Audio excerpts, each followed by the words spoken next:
It was a blessed year. In the fields the corn, the wheat, and the barley grew most gloriously. The boys waded in the grass, and the cattle in the clover. The trees hung so full of cherries that, with the best will in the world, the great army of the sparrows, though determined to peck everything bare, were forced to leave half the fruit for a future feast. Every creature filled itself full every day at the great guest table of nature. Above all, however, the vegetables in Herr Dapsul von Zabelthau's kitchen garden had turned out such a splendid and beautiful crop that it was no wonder Fräulein Aennchen was unable to contain herself with joy on the subject. We may here explain who Herr Dapsul von Zabelthau and Aennchen were. Perhaps, dear reader, you may have at some time found yourself in that beautiful country, which is watered by the pleasant, kindly river Main. Soft morning breezes, breathing their perfumed breath over the plain as it shimmered in the golden splendour of the new risen sun, you found it impossible to sit cooped up in your stuffy carriage, and you alighted and wandered into the little grove, through the trees of which, as you descended toward the valley, you came in sight of a little village. And as you were gazing, there would suddenly come towards you, through the trees, a tall, lanky man, whose strange dress and appearance riveted your attention. He had on a small grey felt hat on the top of a black periwig. All his clothes were grey, coat, vest, and breeches, grey stockings, even his walking stick coloured grey. He would come up to you with long strides, and staring at you with great sunken eyes, seemingly not aware of your existence, would cry out, almost running you down, "Good morning, sir," and then, like one awaking from a dream, he would add in a hollow, mournful voice, "Good morning. Oh, sir, how thankful we ought to be that we have a good, fine morning. The poor people at Santa Cruz just had 2 earthquakes, and now, at this moment, rain, falling in torrents." While you have been thinking what to say to this strange creature, he, with an "Allow me, sir," has gently passed his hand across your brow and inspected the palm of your hand, and saying in the same hollow, melancholy accents as before, "God bless you, sir. You have a good constellation," has gone striding on his way. This odd personage was none other than Herr Dapsul von Zabelthau, whose sole rather miserable possession is the village or hamlet of Dapsulheim, which lies before you in this most pleasant and smiling country, into which you now enter. You are looking forward to something in the shape of breakfast, but in the little inn things have rather a gloomy aspect. Its small store of provisions was cleared out at the fair, and as you can't be expected to be content with nothing besides milk, they tell you to go to the manor house, where the gracious Fräulein Anna will entertain you hospitably with whatever may be forthcoming there. Accordingly, thither you betake yourself without further ceremony. Concerning this manor house there is nothing further to say than that it has doors and windows, as of yore had that of Baron Tondertontonk in Westphalia. But above the hall door the family coat of arms makes a fine show, carved there in wood with New Zealand skilfulness, and this manor house derives a peculiar character of its own from the circumstance that its north side leans upon the enceinte, or outer line of defence, belonging to an old ruined castle, so that the back entrance is what was formerly the castle gate, and through it one passes at once into the courtyard of that castle, in the middle of which the tall watch-tower still stands undamaged. From the hall door, which is surmounted by the coat of arms, there comes meeting you a red-cheeked young lady, who, with her clear blue eyes and fair hair, is to be called very pretty indeed, although her figure may be considered just the least bit too roundly substantial. A personification of friendly kindness, she begs you to go in, and as soon as she ascertains your wants, serves you up the most delicious milk, a liberal allowance of first-rate bread and butter, uncooked ham, as good as you would find in Bayonne, and a small glass of beetroot brandy. Meanwhile, This young lady, who is none other than Fraulein Anna von Zabelthau, talks to you gaily and pleasantly of rural matters, displaying anything but a limited knowledge of such subjects. Suddenly, however, there resounds a loud and terrible voice, as if from the skies, crying, "Anna! Anna! Anna!" This rather startles you, but Fraulein Anna says pleasantly, "There's Papa back from his walk, calling for his breakfast from his study." "Calling from his study?" you repeat, or inquire astonished. "Yes," says Fraulein Anna, or Fraulein Aennchen, as the people call her. "Yes, Papa's study is up in the tower there, and he calls down through the speaking trumpet. And you see, Aennchen opened the narrow door of the old lower with a similar déjeuner la fourchette to that which you have had yourself, namely, a liberal helping of bread and ham, not forgetting the beetroot brandy, and go briskly in at it. But she is back directly, and taking you all over the charming kitchen garden, has so much to say about feather sage rapuntica, English turnips, little greenheads, montrue, great yellow, and so forth, that you have no idea that all these fine names merely mean various descriptions of cabbages and salads. I think, dear reader, that this little glimpse which you have had of Dapsulheim is sufficient to enable you to understand all the outs and ins of the establishment, concerning which I have to narrate to you all manner of extraordinary, barely comprehensible matters and occurrences. Herr Dapsul von Zabelthau had, during his youth, very rarely left his parents' country place. They had been people of considerable means. His tutor, after teaching him foreign languages, particularly those of the East, fostered a natural inclination which he possessed towards mysticism, or rather, occupying himself with the mysterious. This tutor died, leaving as a legacy to young Dapsul a whole library of occult science into the very depths of which he proceeded to plunge. His parents dying, he betook himself to long journeyings, and, as his tutor had impressed him with the necessity of doing, to Egypt and India. When he got home again after many years, a cousin had looked after his affairs with such zeal that there was nothing left to him but the little hamlet of Dapsulheim. Herr Dapsul was too eagerly occupied in the pursuit of the sun-born gold of a higher sphere to trouble himself about that which was earthly. He rather felt obliged to his cousin for preserving to him the pleasant, friendly Dapsulheim, with the fine tall tower, which might have been built expressly on purpose for astrological operations, and in the upper story and topmost height of which he at once established his study. And indeed he thanked his said cousin from the bottom of his heart. This careful cousin now pointed out that Herr Dapsul von Zabelthau was bound to marry. Dapsul immediately admitted the necessity, and without more ado married at once the lady whom his cousin had selected for him. This lady disappeared almost as quickly as she had appeared on the scene. She died after bearing him a daughter. The cousin attended to the marriage, the baptism, and the funeral, so that Dapsul, up in his tower, paid very little attention to either. For there was a very remarkable comet visible during most of the time, ever melancholy and anticipative of evil, considered that he was involved in its influence. The little daughter, under the careful upbringing of an old grand-aunt, developed a remarkable aptitude for rural affairs. She had to begin at the very beginning and, so to speak, rise from the ranks, serving successively as goose-girl, maid-of-all-work, upper farm-maid, housekeeper, and finally as mistress, so that theory was all along illustrated and impressed upon her mind by a salutary share of practice.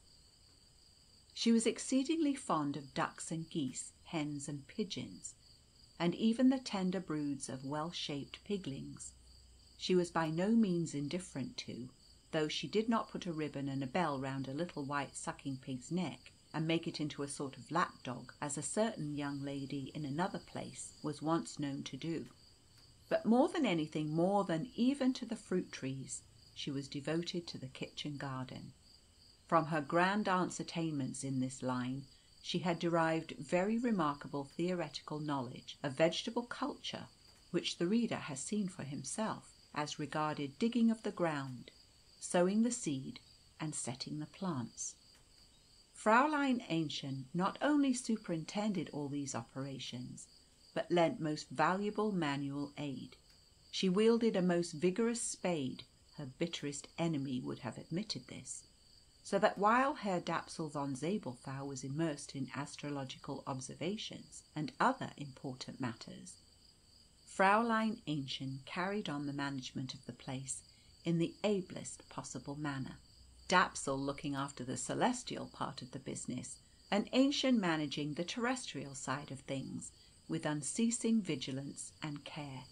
As above said, it was small wonder that Aennchen was almost beside herself with delight at the magnificence of the yield which this season had produced in the kitchen garden.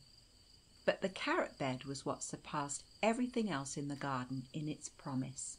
"Oh, my dear, beautiful carrots!" cried Anna over and over again, and she clapped her hands, danced and jumped about, and conducted herself like a child who has been given a grand Christmas present.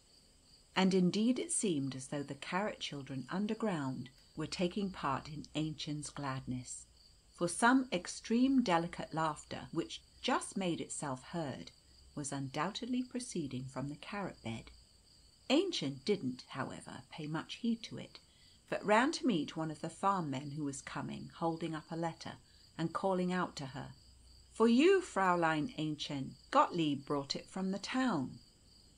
Aennchen saw immediately from the handwriting that it was from none other than young Herr Amandus von Nebelstern, the son of a neighbouring proprietor, now at the university. During the time when he was living at home, and in the habit of running over to Dapsulheim every day, Amandus had arrived at the conviction that in all his life he never could love anybody except Aennchen. Similarly, Aennchen was perfectly certain that she could never really care the least bit about anybody else but this brown-locked Amandus. Thus both Aennchen and Amandus had come to the conclusion and arrangement that they were to be married as soon as ever they could, the sooner the better, and be the very happiest married couple in the wide world. Amandus had at one time been a bright, natural sort of lad enough, but at the university he had got into the hands of God knows who, and had been induced to fancy himself a marvellous poetical genius, as also to betake himself to an extreme amount of absurd extravagance in expression of ideas. He carried this so far that he soon soared far away beyond everything which prosaic idiots term sense and reason, maintaining at the same time as they do that both are perfectly coexistent with the utmost liveliness of imagination. It was from this young Amandus that the letter came, which Aennchen opened and read as follows. Heavenly maiden, dost thou see, dost thou feel, dost thou not image and figure to thyself thy Amandus, how circumambiated by the orange flower-laden breath of the dewy evening, he is lying on his back in the grass, gazing heavenward with eyes filled with the holiest love and the most longing adoration. The thyme and the lavender, the rose and the gillyflower, as also the yellow-eyed narcissus and the shamed-faced violet, he weaveth into garlands. And the flowers are love-thoughts, thoughts of thee, O Anna. But doth feeble prose beseem inspired lips? Listen, O listen. How can I love and speak of my love sonetically? Love flames aloft in thousand eager sun-spheres. Joy wooeth joy within the heart so warmly. Down from the darkling sky soft stars are shining. Back mirrored from the deep, still wells of love-tears. Delight, alas, doth die of joy too burning. The sweetest fruit hath aye the bitterest kernel, while longing beckons from the violet distance. In pain of love my heart to dust is turning. In fiery billows rage the ocean surges, yet the bold swimmer dares the plunge full arduous, and soon amid the waves his strong course urges. And on the shore, now near the jacinth shoots, the faithful heart holds firm, 'twill bleed to death. But heart's blood is the sweetest of all roots. O Anna, when thou readest this sonnet of all sonnets, may all the heavenly rapture permeate thee in which all my being was dissolved when I wrote it down, and then read it out to kindred minds, conscious like myself of life's highest. Think, O think I sweet maiden of thy faithful, enraptured Amandus von Nebelstern. P.S. Don't forget, O sublime Virgin, when answering this, to send £1 or 2 of that Virginia tobacco which you grow yourself. It burns splendidly, and has a far better flavour than the Porto Rico, which the Bortians smoke when they go to the Niet. Footnote 1. The translator may point out that the original of this nonsense is, itself, intentionally nonsense, and that he has done his best to render it into English, not an easy task. Fraulein Aennchen pressed the letter to her lips and said, "Oh dear, how beautiful! And the darling verses rhyming so beautifully. Oh, if I were only clever enough to understand it all! But I suppose nobody can do that but a student. I wonder what that about the roots means. I suppose it must be the long red English carrots, or, who knows, it may be the Rapuntica. Dear fellow!" That very day Fraulein Aennchen made it her business to pack up the tobacco, and she took a dozen of her finest goose quills to the schoolmaster to get him to make them into pens. Her intention was to sit down at once and begin her answer to the precious letter. As she was going out of the kitchen garden, she was again followed by a very faint, almost imperceptible sound of delicate laughter, and if she had paid a little attention to what was going on, she would have been sure to hear a little delicate voice saying, pull me, I am ripe, ripe, ripe." However, as we have said, she paid no attention and did not hear this. Herr Dapsul von Zabelthau generally came down from his astronomical tower about noon to partake of a frugal repast with his daughter, which usually lasted a very short time, and during which there was generally a great predominance of silence, for Dapsul did not like to talk, and Aennchen did not trouble him by speaking much, and this all the more for the reason that if her papa did actually begin to talk, he would come out with all sorts of curious, unintelligible nonsense, which made a body's head giddy.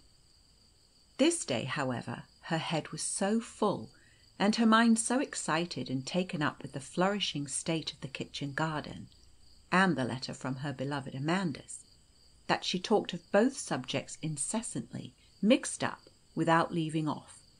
At last Herr Dapsul von Zabelthau laid down his knife and fork, stopped his ears with his hands, and cried out, "Oh, the dreary higgledy-piggledy of chatter and gabble!" Aennchen stopped, alarmed, and he went on to say, in the melancholy, sustained tones which were characteristic of him, "With regard to the vegetables, my dear daughter, I have long been cognisant that the manner in which the stars have worked together this season has been eminently favourable to those growths, and the earthly man will be amply supplied with cabbage, radishes, and lettuce, so that the earthly matter may duly increase and withstand the fire of the world's spirit like a properly kneaded pot.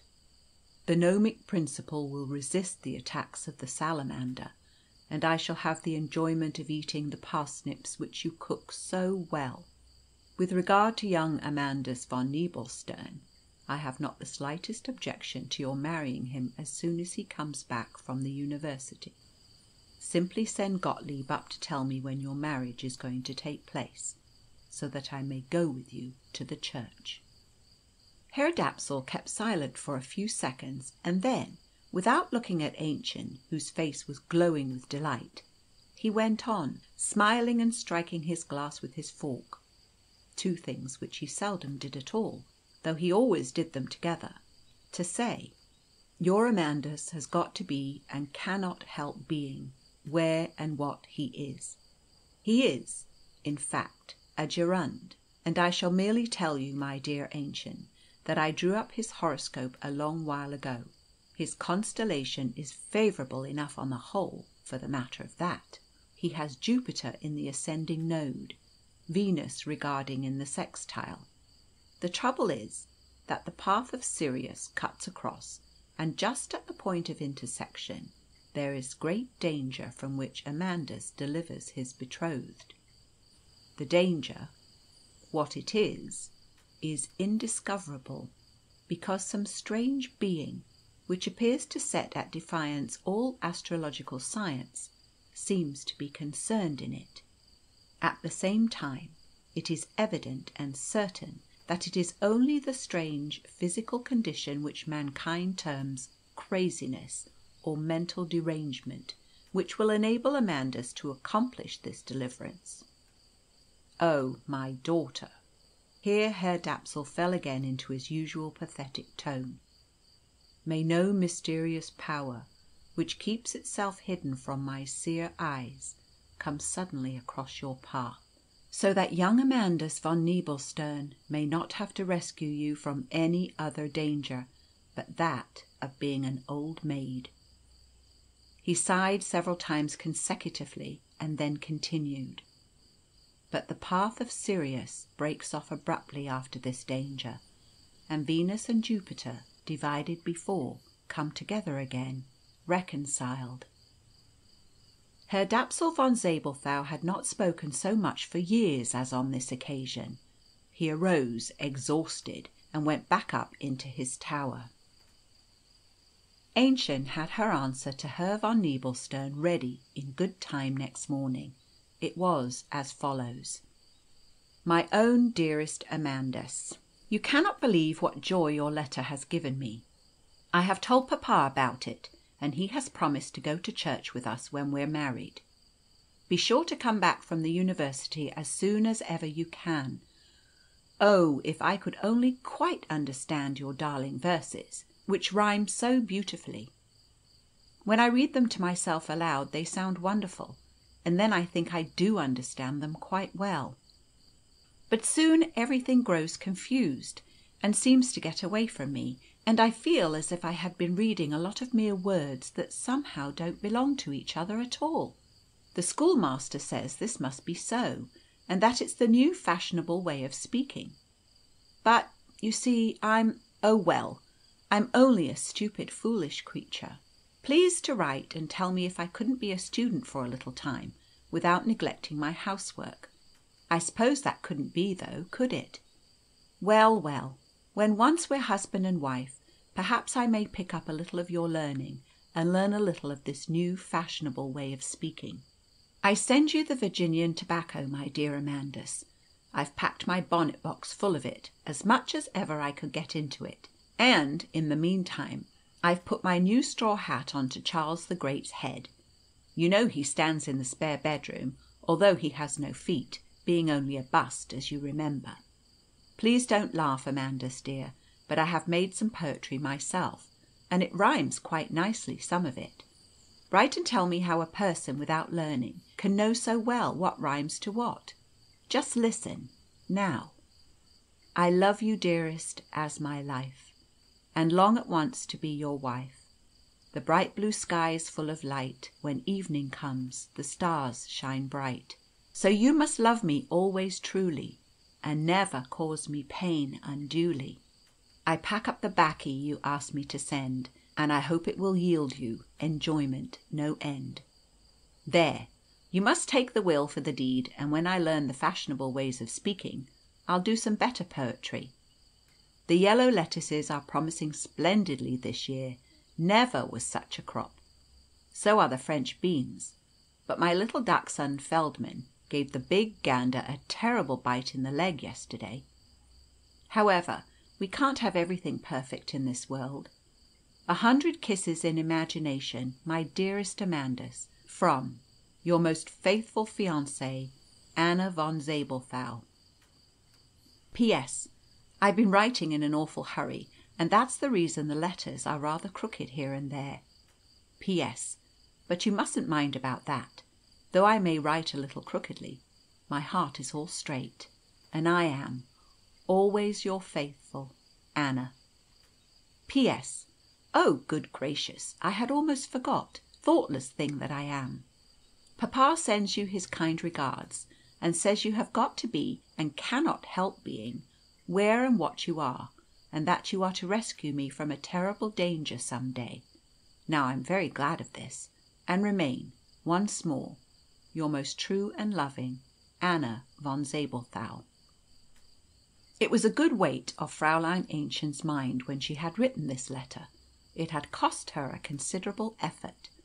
So she felt light-hearted and happy when she had put it in its envelope, sealed it up without burning the paper or her own fingers, and given it, together with the bonnet box full of tobacco, to Gottlieb to take to the post office in the town. When she had seen properly to the poultry in the yard, she ran as fast as she could to the place she loved best, the kitchen garden. When she got to the carrot bed, she thought it was about time to be thinking of the sweet-toothed people in the town, and be palling the earliest of the carrots. The servant girl was called in to help in this process. Fräulein Aennchen walked gravely and seriously into the middle of the bed, and grasped a stately carrot plant. But on her pulling at it a strange sound made itself heard. Do not, reader, think of the witch's mandrake root, and the horrible whining and howling which pierces the heart of man when it is drawn from the earth. No, the tone which was heard on this occasion was like very delicate, joyous laughter. But Fräulein Aennchen let the carrot plant go, and cried out, rather frightened, "Eh? Who's that laughing at me?" But there being nothing more to be heard, she took hold of the carrot plant again, which seemed to be finer and better grown than any of the rest, and notwithstanding the laughing, which began again, pulled up the very finest and most splendid carrot ever beheld by mortal eye. When she looked at it more closely, she gave a cry of joyful surprise, so that the maid-servant came running up, and she also exclaimed aloud at the beautiful miracle which disclosed itself to her eyes. For there was a beautiful ring, firmly attached to the carrot, with a shining topaz mounted in it. "Oh!" cried the maid, "that's for you. It's your wedding ring. Put it on directly." "Stupid nonsense," said Fräulein Aennchen. "I must get my wedding ring from Herr Amandus von Nebelstern, not from a carrot." However, the longer she looked at the ring, the better she was pleased with it. And indeed, it was of such wonderfully fine workmanship that it seemed to surpass anything ever produced by human skill. On the ring part of it there were hundreds and hundreds of tiny little figures, twined together in the most manifold groupings, hardly to be made out with the naked eye at first, so microscopically minute were they. But when one looked at them closely for a little while, they appeared to grow bigger and more distinct, and to come to life and dance in pretty combinations. And the fire of the gem was of such a remarkable water that the like of it could not have been found in the celebrated Dresden collection. "Who knows," said the maid, "how long this beautiful ring may have been underground? And it must have got shoved up somehow, and then the carrot has grown right through it." Fräulein Aennchen took the ring off the carrot, and it was strange how the latter suddenly slipped through her fingers and disappeared in the ground. But neither she nor the maid paid much heed to this circumstance, being lost in admiration of the beautiful ring, which the young lady immediately put on the little finger of the right hand without more ado. As she did so, she felt a stinging pain all up her finger, from the root of it to the point, but this pain went away again as quickly as it had come. Of course, she told her father at midday all about this strange adventure at the carrot bed, and showed him the beautiful ring which had been sticking up on the carrot. She was going to take it off that he might examine it the better, but felt the same stinging kind of pain as when she put it on. And this pain lasted all the time she was trying to get it off, so that she had to give up trying. Herr Dapsul scanned the ring upon her finger with the most careful attention. He made her stretch her finger out, and describe with it all sorts of circles in all directions, after which he fell into a profound meditation, and went up into his tower without uttering a syllable. Aennchen heard him giving vent to a very considerable amount of groaning and sighing as he went. Next morning, when she was chasing the big cock around the yard, he was bent on all manner of mischief, and was skirmishing particularly with the pigeons. Herr Dapsul began lamenting so fearfully down from the tower through the speaking trumpet, that she cried up to him through her closed hand, "Oh, papa dear, what are you making such a terrible howling for? The fowls are all going out of their wits."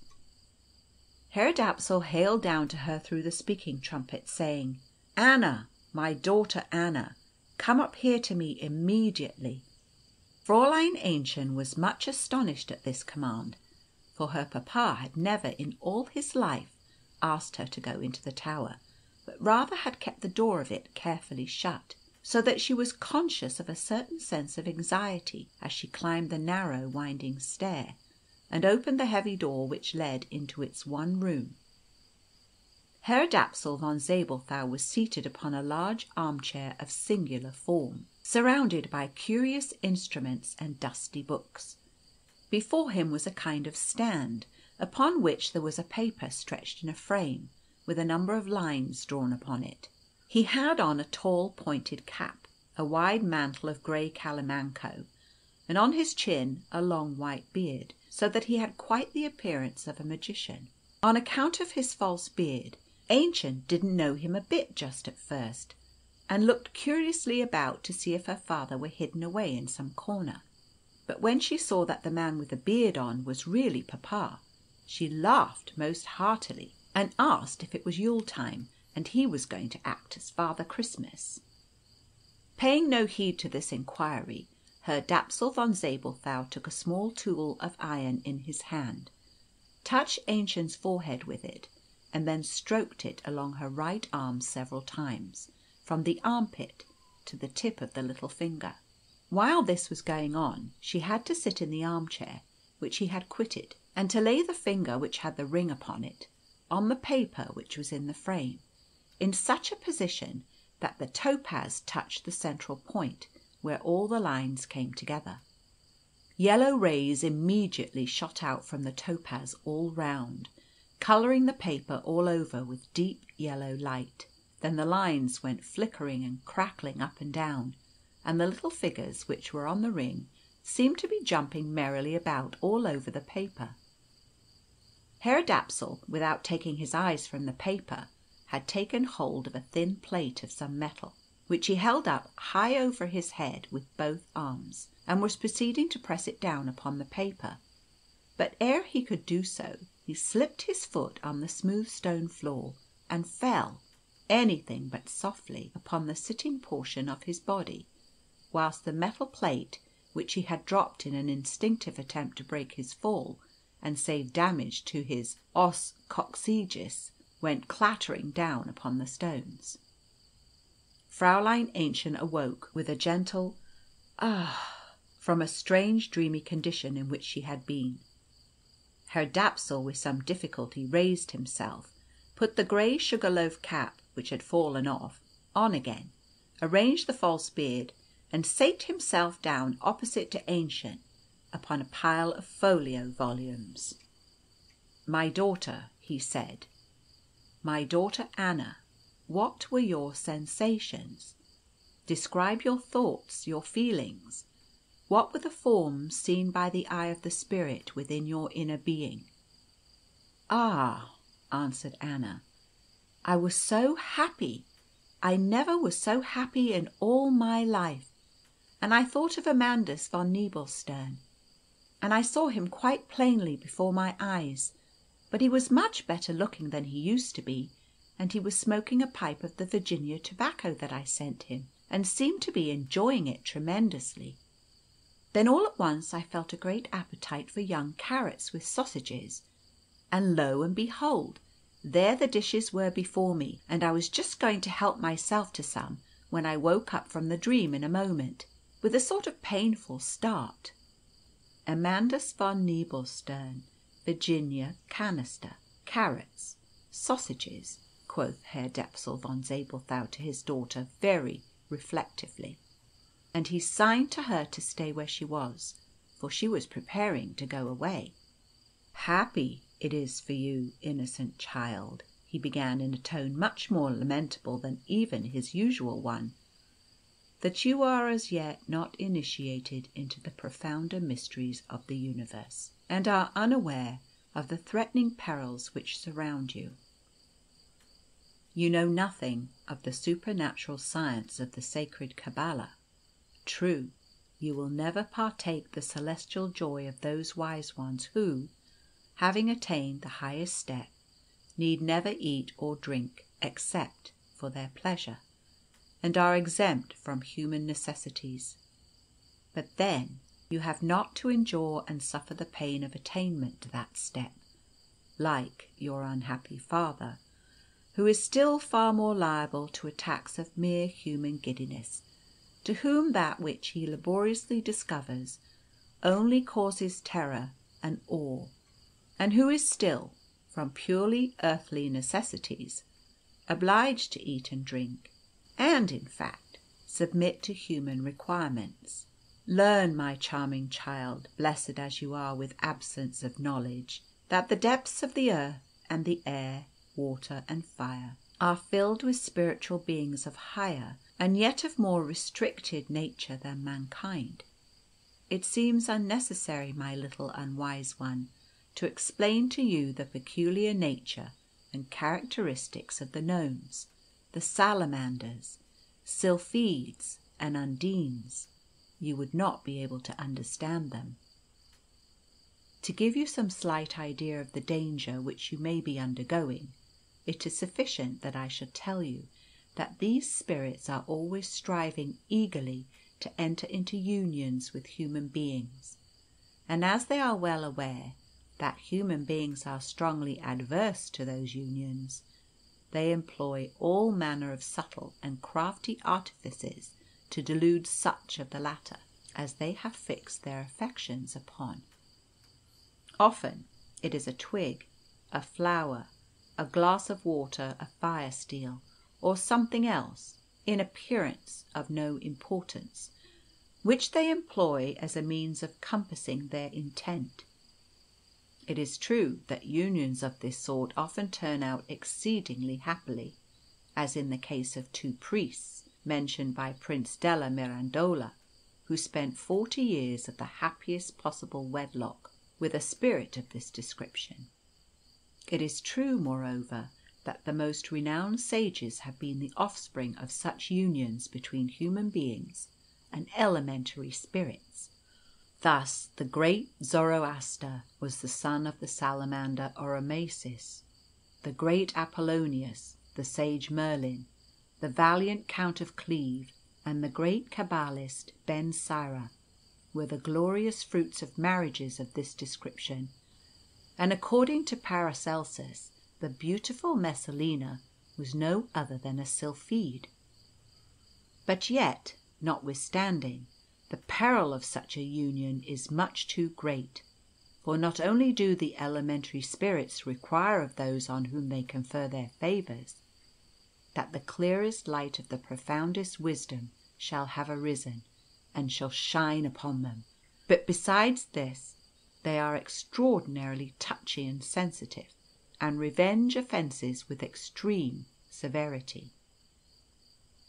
Thus it once happened that a sylphide, who was in union with a philosopher on an occasion when he was talking with friends about a pretty woman, and perhaps rather too warmly, suddenly allowed her white, beautifully formed limb to become visible in the air, as if to convince the friends of her beauty, and then killed the poor philosopher on the spot.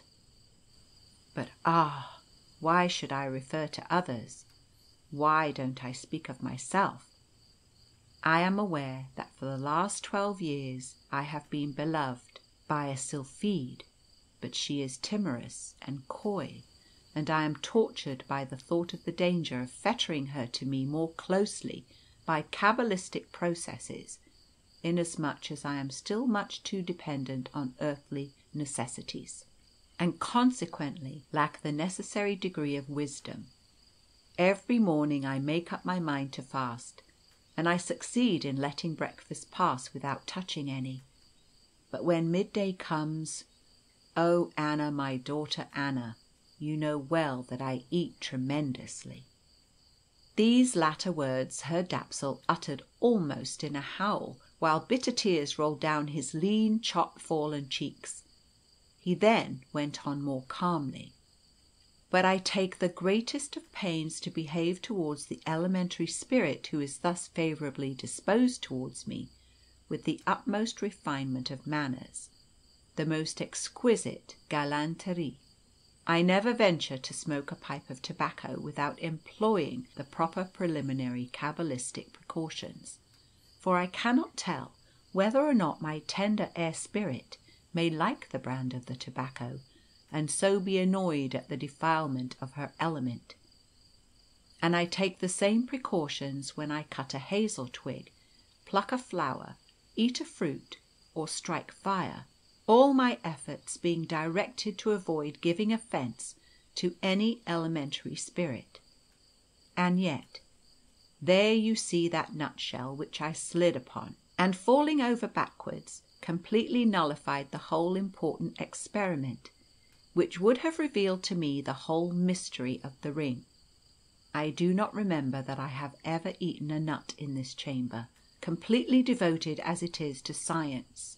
You know now why I have my breakfast on the stairs, and it is all the clearer that some little gnome must have been hidden away in that shell, very likely having come here to prosecute his studies and watch some of my experiments, for the elementary spirits are fond of human science, particularly such kinds of it as the uninitiated vulgar consider to be, if not foolish and superstitious, at all events beyond the powers of the human mind to comprehend, and for that reason style dangerous. Thus, when I accidentally trod upon this little student's head, I suppose he got in a rage and threw me down. But it is probable that he had a deeper reason for preventing me from finding out the secret of the ring. Anna, my dear Anna, listen to this. I had ascertained that there is a gnome bestowing his favour upon you, and to judge by the ring he must be a gnome of rank and distinction, as well as of superior cultivation. But, my dear Anna, my most beloved little stupid girl, how do you suppose you are going to enter into any kind of union with an elementary spirit without running the most terrible risk? If you had read Cassiodorus Remus, you might, of course, reply that, according to his veracious chronicle, the celebrated Magdalena de la Croix, abbess of a convent at Cordova in Spain, lived for 30 years in the happiest wedlock imaginable with a little gnome, whilst a similar result followed in the case of a sylph and the young Gertrude, a nun in Closter, Nazareth, near Cologne.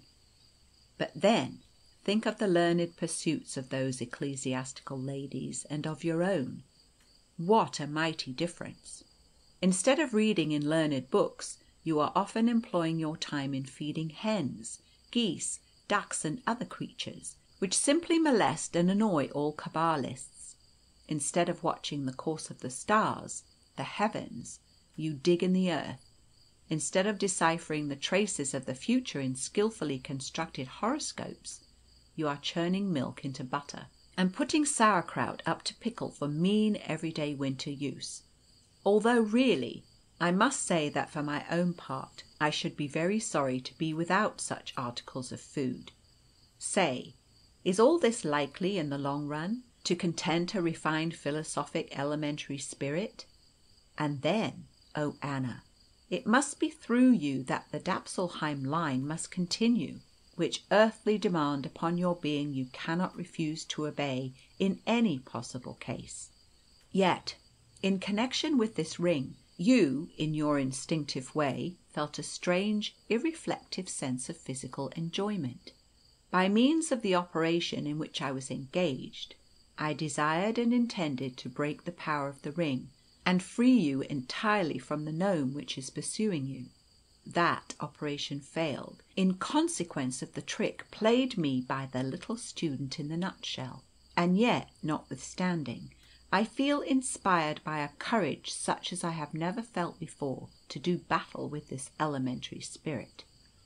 You are my child, whom I begot, not indeed with a sylphide, salamandress, or other elementary spirit, but of that poor country lady of a fine old family, to whom the God-forgotten neighbours gave the nickname of the Goat Girl on account of her idyllic nature.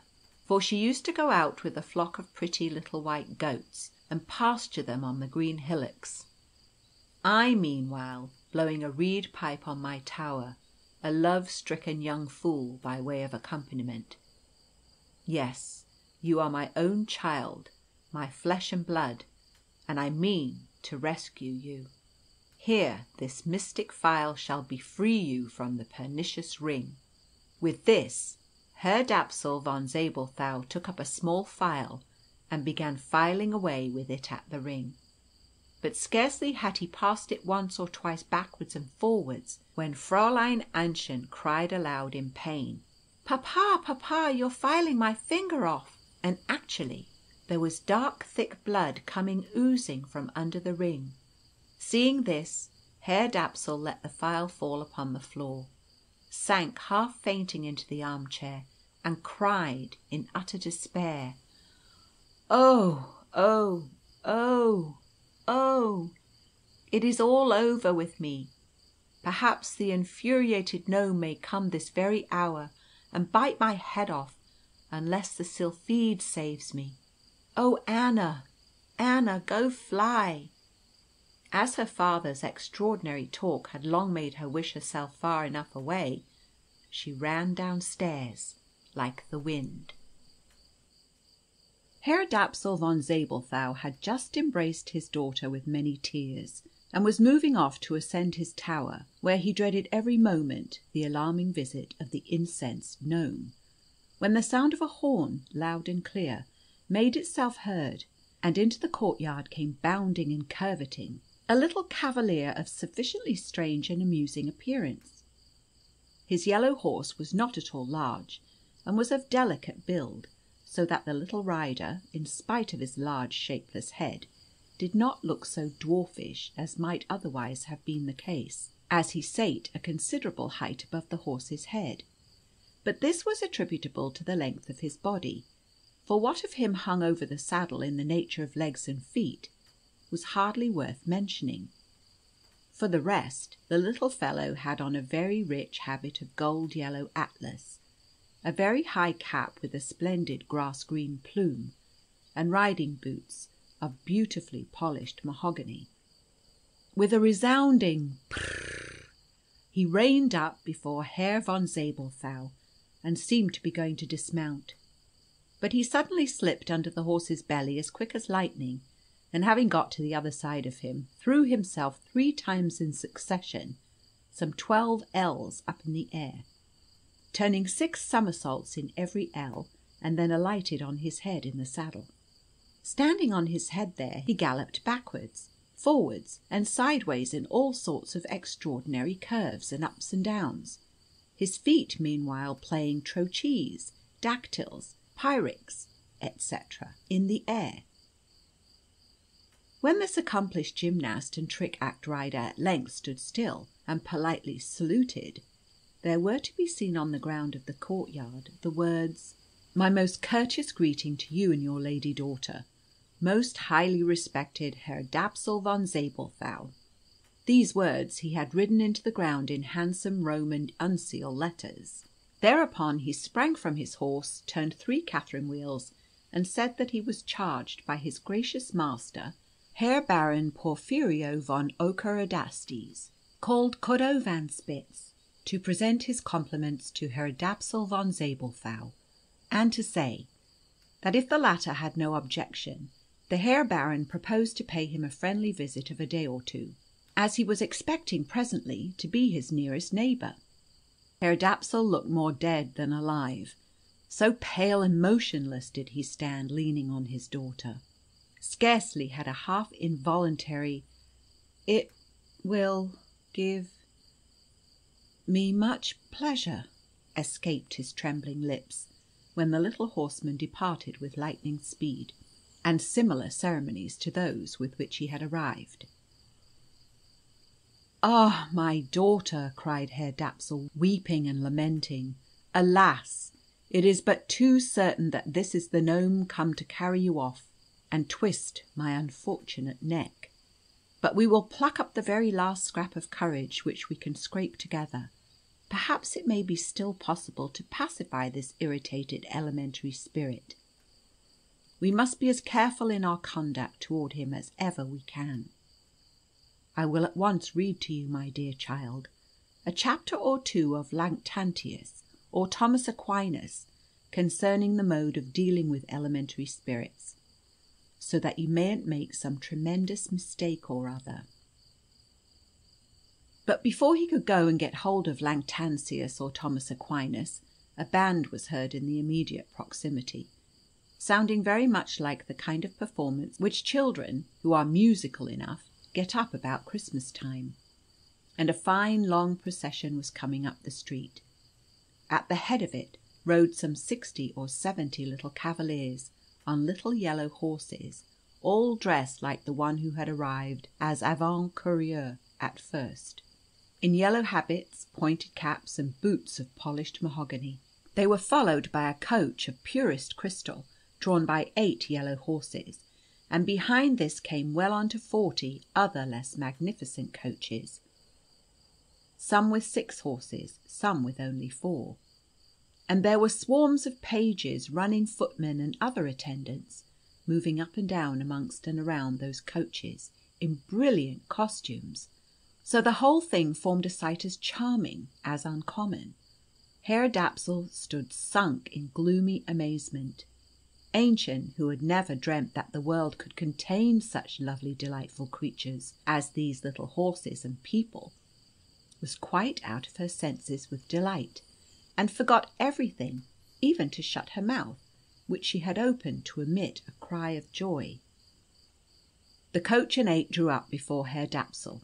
Riders jumped from their horses, pages and attendants came hurrying forward, and the personage who was now lifted down the steps of the coach on their arms was none other than the Herr Baron Porphyrio von Ockerodastes, otherwise known as Cordovanspitz. Inasmuch as regarded his figure, the Herr Baron was far from comparable to the Apollo of Belvedere, or even the Dying Gladiator.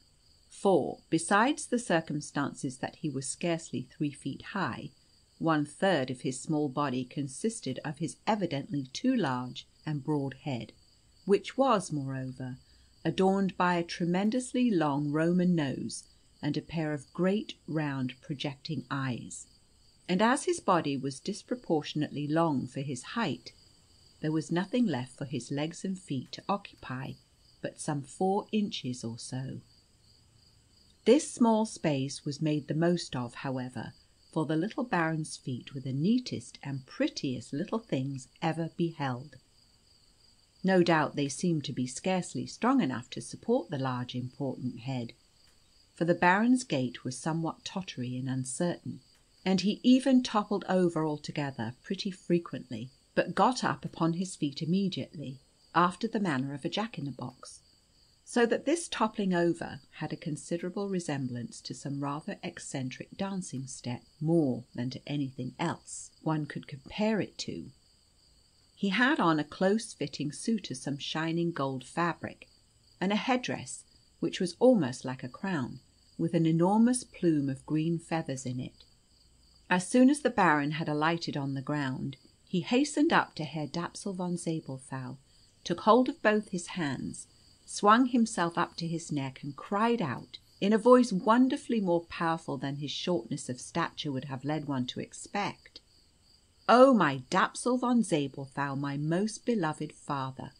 He then lowered himself down from Herr Dapsul's neck with the same deftness of skill with which he had climbed up to it, sprang, or rather slung himself to Fräulein Aennchen, took that hand of hers which had the ring on it, covered it with loud resounding kisses, and cried out in the same almost thundering voice as before, "Oh, my loveliest Fräulein Anna von Zabelthau, my most beloved bride-elect!"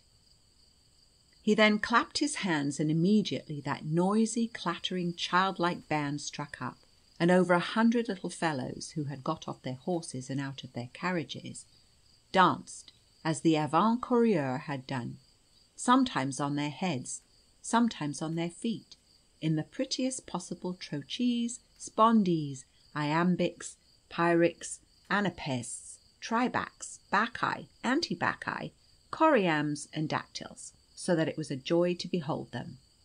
But as this was going on, Fräulein Aennchen recovered from the terrible fright which the little Baron's speech to her had put her in, and entered into several important and necessary economic questions and considerations. How is it possible, she asked herself, that these little beings can find room in this place of ours? Would it hold even their servants, if they were to be put to sleep in the big barn? Then what could I do with the swell folk who came in the coaches, and of course expect to be put into fine bedrooms with soft beds, as they're accustomed to be? And even if the 2 plough horses were to go out of the stable, and I were to be so hard-hearted as to turn the old lame chestnut out into the grass field, would there be anything like room enough for all those little beasts of horses that this nasty, ugly Baron has brought? And just the same with the 41 coaches. But the worst of all comes after that. Oh, my gracious! Is the whole year's provender anything like enough to keep all these little creatures going for even so much as a couple of days? This last was the climax of all. She saw in her mind's eye everything eaten up, all the new vegetables, the sheep, the poultry, the salt meat, nay, the very beetroot brandy gone. And this brought the salt tears to her eyes. She thought she caught the Baron making a sort of wicked, impudent face at her, and that gave her courage to say to him, while his people were keeping up their dancing with might and main, in the plainest language possible, that however flattering his visit might be to her father, it was impossible to think of such a thing as its lasting more than a couple of hours or so, as there were neither room nor anything else for the proper reception and entertainment of such a grand gentleman and such a numerous retinue. But little Cullum Spitz immediately looked as marvellously sweet and tender as any marzipan tart. Pressing with closed eyes Fräulein Aennchen's hand, which was rather rough and not particularly white, to his lips, as he assured her that the last thing he should think of was causing the dear papa and his lovely daughter the slightest inconvenience. He said he had brought everything in the kitchen and cellar department with him, and as for the lodging, he needed nothing but a little ground with the open air above it, where his people could put up his ordinary travelling palace, which would accommodate him, his whole retinue, and the animals pertaining to them. Fräulein Aennchen was so delighted with these words of the Baron Porphyrio von Ockerodastes, to show that she wasn't grudging a little bit of hospitality, she was going to offer him the little fritter cakes she had made for the last consecration day, and a small glass of the beetroot brandy, unless he would have preferred double bitters, which the maid had brought from the town and recommended as strengthening to the stomach. But at this moment Cullum Spitz announced that he had chosen the kitchen garden as the site of his palace, and Aennchen's happiness was gone. But whilst the Baron's retainers, in celebration of their lord's arrival at Dapsulheim, continued their Olympian games, sometimes butting with their big heads at each other's stomachs, knocking each other over backwards, sometimes springing up in the air again, playing at skittles, being themselves in turn skittles, balls, and players, and so forth, Baron Porphyrio von Ockerodastes got into a very deep and interesting conversation with Herr Dapsul von Zabelthau, which seemed to go on increasing in importance till they went away together hand in hand and up into the astronomical tower. Full of alarm and anxiety, Fräulein Aennchen now made haste to her kitchen garden, with the view of trying to save whatever it might still be possible to save. The maidservant was there already, standing staring before her with open mouth, motionless as a person turned like Lot's wife into a pillar of salt. Aennchen at once fell into the same condition beside her. At last they both cried out, making the welkin ring, "Oh, Herr Gemini, what a terrible sort of thing!" For the whole beautiful vegetable garden was turned into a wilderness. Not the trace of a plant in it. It looked like a devastated country. "No," cried the maid, "there's no other way of accounting for it. These cursed little creatures have done it. Coming here in their coaches, forsooth. Coaches, quotha! As if they were people of quality. Ha, ha! A lot of kobolds, that's what they are. Trust me for that, miss. And if I had a drop of holy water here, I'd soon show them what all those fine things of theirs would turn to. But if they come here, miss, the little brutes, I'll bash the heads of them with this spade here." And she flourished this threatening spade over her head, whilst Anna wept aloud. But at this point 4 members of Cordovanspit's suite came up with such very pleasant ingratiating speeches, and such courteous reverences, being such wonderful creatures to behold, at the same time that the maid, instead of attacking them with the spade, let it slowly sink, and Fräulein Aennchen ceased weeping.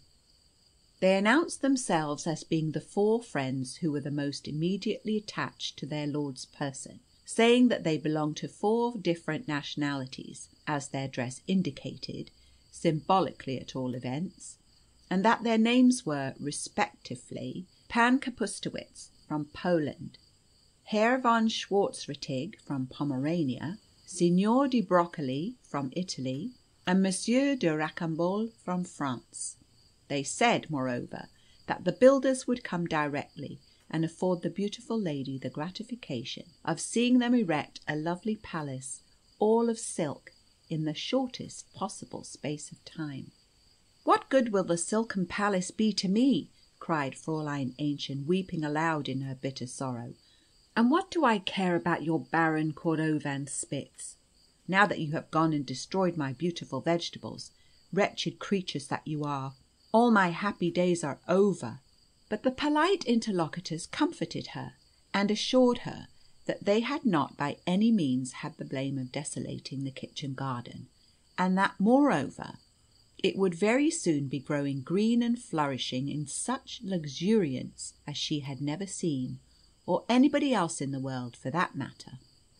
The little building people arrived, and then there began such a confused-looking higgledy-piggledy and helter-skeltering on the plot of ground that Fräulein Anna and the maid ran away quite frightened, and took shelter behind some thickets, whence they could see what would be the end of it all.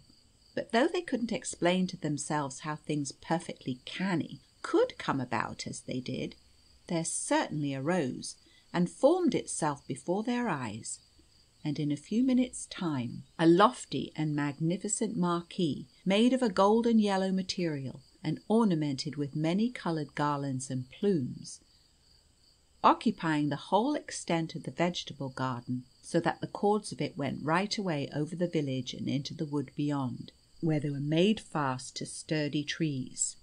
As soon as this marquee was ready, Baron Porphyrio came down with Herr Dapsul from the astronomical tower, after profuse embraces resumed his seat in the coach and 8, and in the same order in which they had made their entry into Dapsulheim, he and his following went into the silken palace, which, when the last of the procession was within it, instantly closed itself up.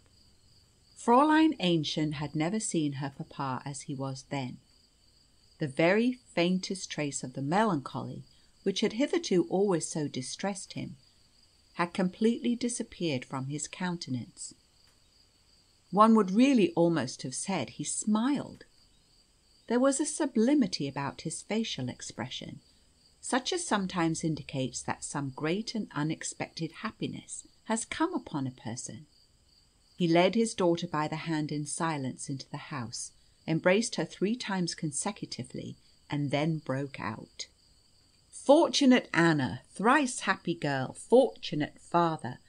Oh, daughter, All sorrow and melancholy, all solicitude and misgivings are over for ever. Yours is a fate such as falls to the lot of few mortals.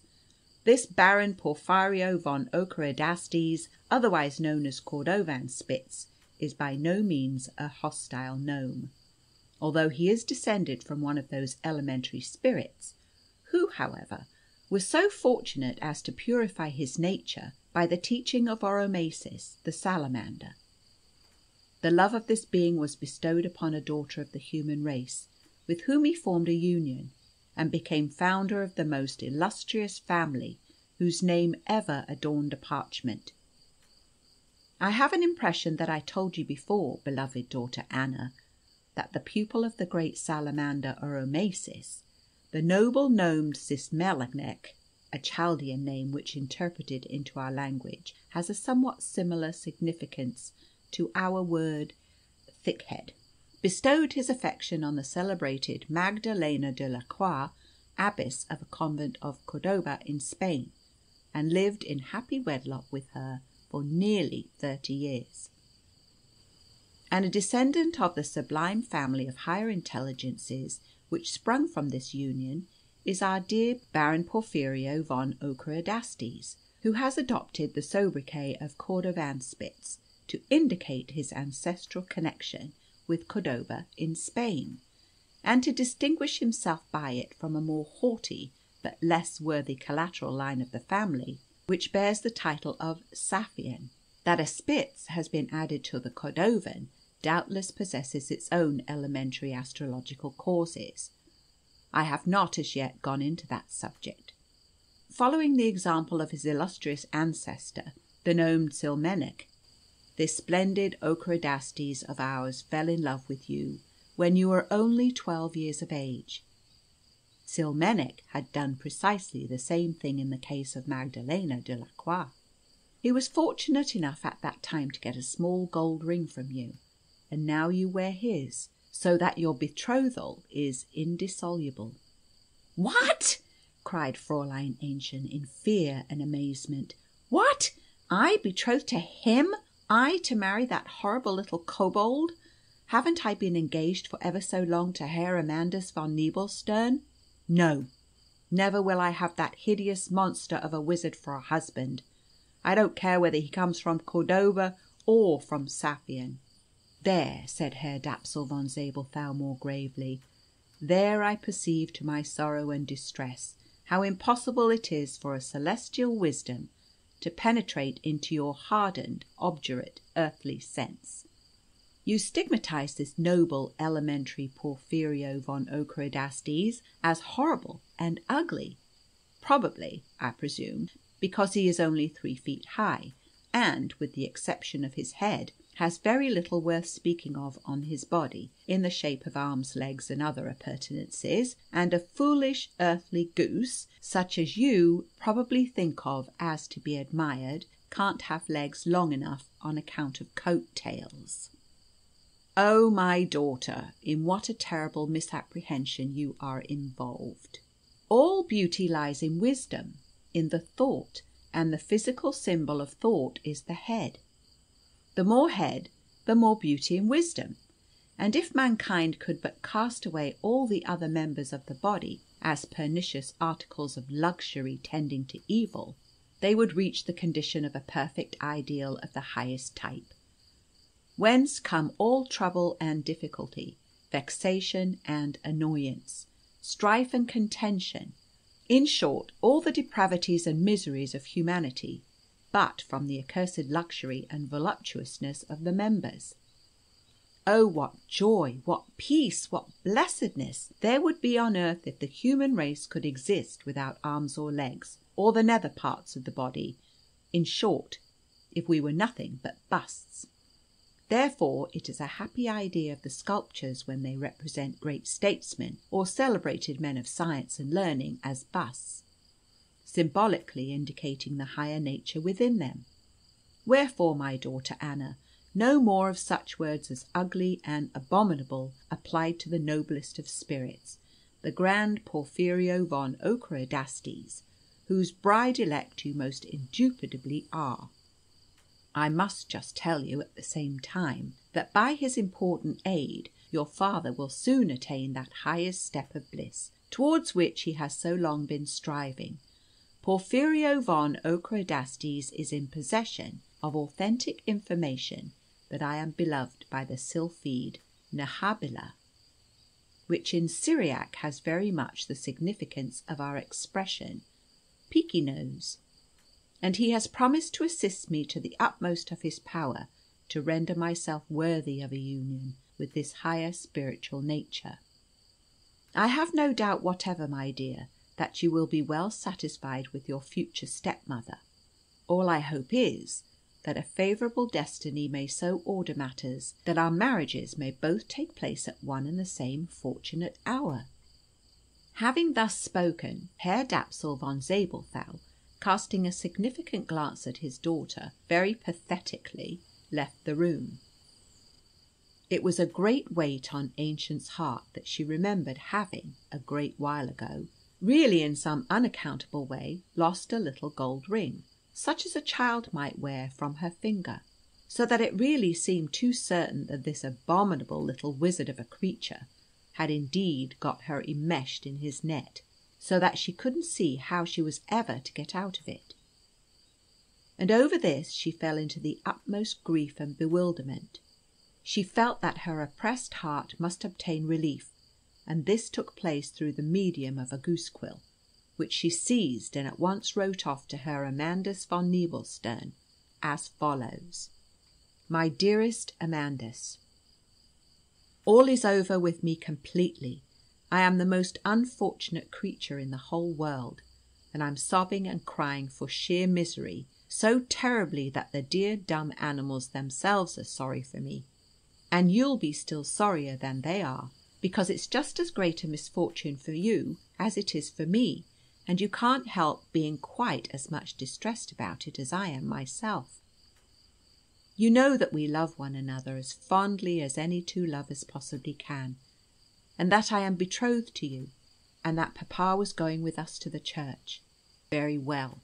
All of a sudden a nasty little creature comes here in a coach and eight, with a lot of people and servants, and says I have changed rings with him, and that he and I are engaged. And just fancy how awful! Papa says as well that I must marry this little wretch, because he belongs to a very grand family. I suppose he very likely does, judging by his following and the splendid dresses they have on. But the creature has such a horrible name that, for that alone, if it were nothing else, I would never marry him. I can't even pronounce the heathenish words of that name, but one of them is Cordovanspitz, and it seems that is the family name. Write and tell me if these Cordovanspitzes really are so very great and aristocratic a family. People in the town will be sure to know if they are. And the things papa takes in his head at this time of life I really can't understand. But he wants to marry again, and this nasty Cordovanspitz is going to get him a wife that flies in the air. God protect us! Our servant girl is looking over my shoulder, and says she hasn't much of an opinion of ladies who can fly in the air and swim in the water, and that she'll have to be looking out for another situation, and hopes for my sake that my stepmother may break her neck the first time she goes riding through the air to St. Walpurgis. Nice state of things, isn't it? But all my hope is in you, for I know you are the person who ought to be, and has got to be, just where and what you are, and has to deliver me from a great danger. The danger has come, so be quick and rescue your grieved to death the most true and loving fiancée, Anna von Zabelthau. P.S. Couldn't you call this yellow little Cordovanspitz out? I'm sure you could settle his hash. He's feeble on the legs. What I implore you to do is to put on your things as fast as you can, and hasten to your most unfortunate and miserable, but always most faithful fiancée, Anna von Zabelthau. Fräulein Aennchen was so miserable and distressed that she felt paralysed in all her members. She was sitting at the window with folded arms, gazing straight before her, heedless of the cackling, crowing, and queaking of the fowls, which couldn't understand why on earth she didn't come and drive them into their roosts as usual, seeing that the twilight was coming on fast. Nay, she sat there with perfect indifference and allowed the maid to carry out this duty, and to hit the big cock who opposed himself to the state of things and evinced decided resistance to her authority, a good sharp whang with her whip, for the love pain which was rending her own heart was making her indifferent to the troubles of the dear pupils of her happier hours, those which she devoted to their upbringing, although she had never studied Chesterfield or Nig, or consulted Madame de Genlis, or any of those other authorities on the mental culture of the young, who know to a hair's breadth exactly how they ought to be moulded. In this respect, she really had laid herself open to censure on the score of lack of due seriousness. All that day Cordovanspitz had not shown himself, but had been shut up in the tower with Herr Dapsul, no doubt assisting in the carrying on of important operations. For now Fräulein Aennchen caught sight of the little creature, coming tottering across the courtyard in the glowing light of the setting sun, and it struck her that he looked more hideous in that yellow habit of his than he had ever done before. The ridiculous manner in which he went wavering about, jumping here and there, seemed to topple over every minute and then pick himself up again, at which anybody else would have died of laughing, only caused her the bitterer distress. Indeed, she at last held her hands in front of her eyes, so that she mightn't so much as see the horrid creature at all. Suddenly she felt something tugging at her dress, and cried, "Down, Feldman!" thinking it was the Dachshund. But it was not the dog, and what Fräulein Aennchen saw when she took her hands from her eyes was the Herr Baron Porphyrio von Ockerodastes, who hoisted himself into her lap with extraordinary deftness, and clasped both his arms about her. She screamed aloud with fear and disgust, and started up from her chair. But Cordovanspitz kept clinging on to her neck, and instantly became so wonderfully heavy that he seemed to weigh a ton at least, and he dragged the unfortunate Aennchen back again into her chair. Having got her there, however, he slid down out of her lap, sank on one knee as gracefully as possible, and as prettily as his weakness in the direction of equilibrium permitted, and said in a clear voice, rather peculiar but by no means unpleasing, "Adored Anna von Zabelthau, most glorious of ladies, most choice of brides elect, no anger, I implore, no anger, no anger. I know you think my people laid waste your beautiful vegetable garden to put up my palace. O powers of the universe, if you could but look into this little body of mine, which throbs with magnanimity and love, if you could but detect all the cardinal virtues which are collected in my breast under this yellow atlas habit, oh, how guiltless I am of the shameful cruelty which you attribute to me. How could a beneficent prince treat in such a way his very own subjects? But hold, hold! What are words, phrases? You must see with your own eyes, my betrothed, the splendours which attend you. You must come with me at once. I will lead you to my palace, where a joyful people await the arrival of her who is beloved by their lord." It may be imagined how terrified Fräulein Aennchen was at this proposition of Cordovanspitz's, and how hard she tried to avoid going so much as a single step with the little monster. But he continued to describe the extraordinary beauty and the marvellous richness of the vegetable garden which was his palace, in such eloquent and persuasive language that at last she thought she would just have a peep into the marquee, as that couldn't do her much harm. The little creature, in his joy and delight, turned at least 12 Catherine wheels in succession, and then took her hand with much courtesy, and led her through the garden to the silken palace. With a loud "Ah!" Fräulein Aennchen stood riveted to the ground with delight, when the curtains of the entrance drew apart, displaying a vegetable garden stretching away further than the eye could reach. of such marvellous beauty and luxuriance as was never seen in the loveliest dreams. Here there was growing and flourishing everything in the nature of colewort, rape, lettuce, peas and beans, in such a shimmer of light and in such luxuriance that it is impossible to describe it. A band of pipes, drums, and cymbals sounded louder, and the 4 gentlemen whose acquaintance she had previously made, Herr von Schwarzrettig, Monsieur de Rocambole, Signor de Broccoli, and Pan Kapustowicz, approached with many ceremonious reverences.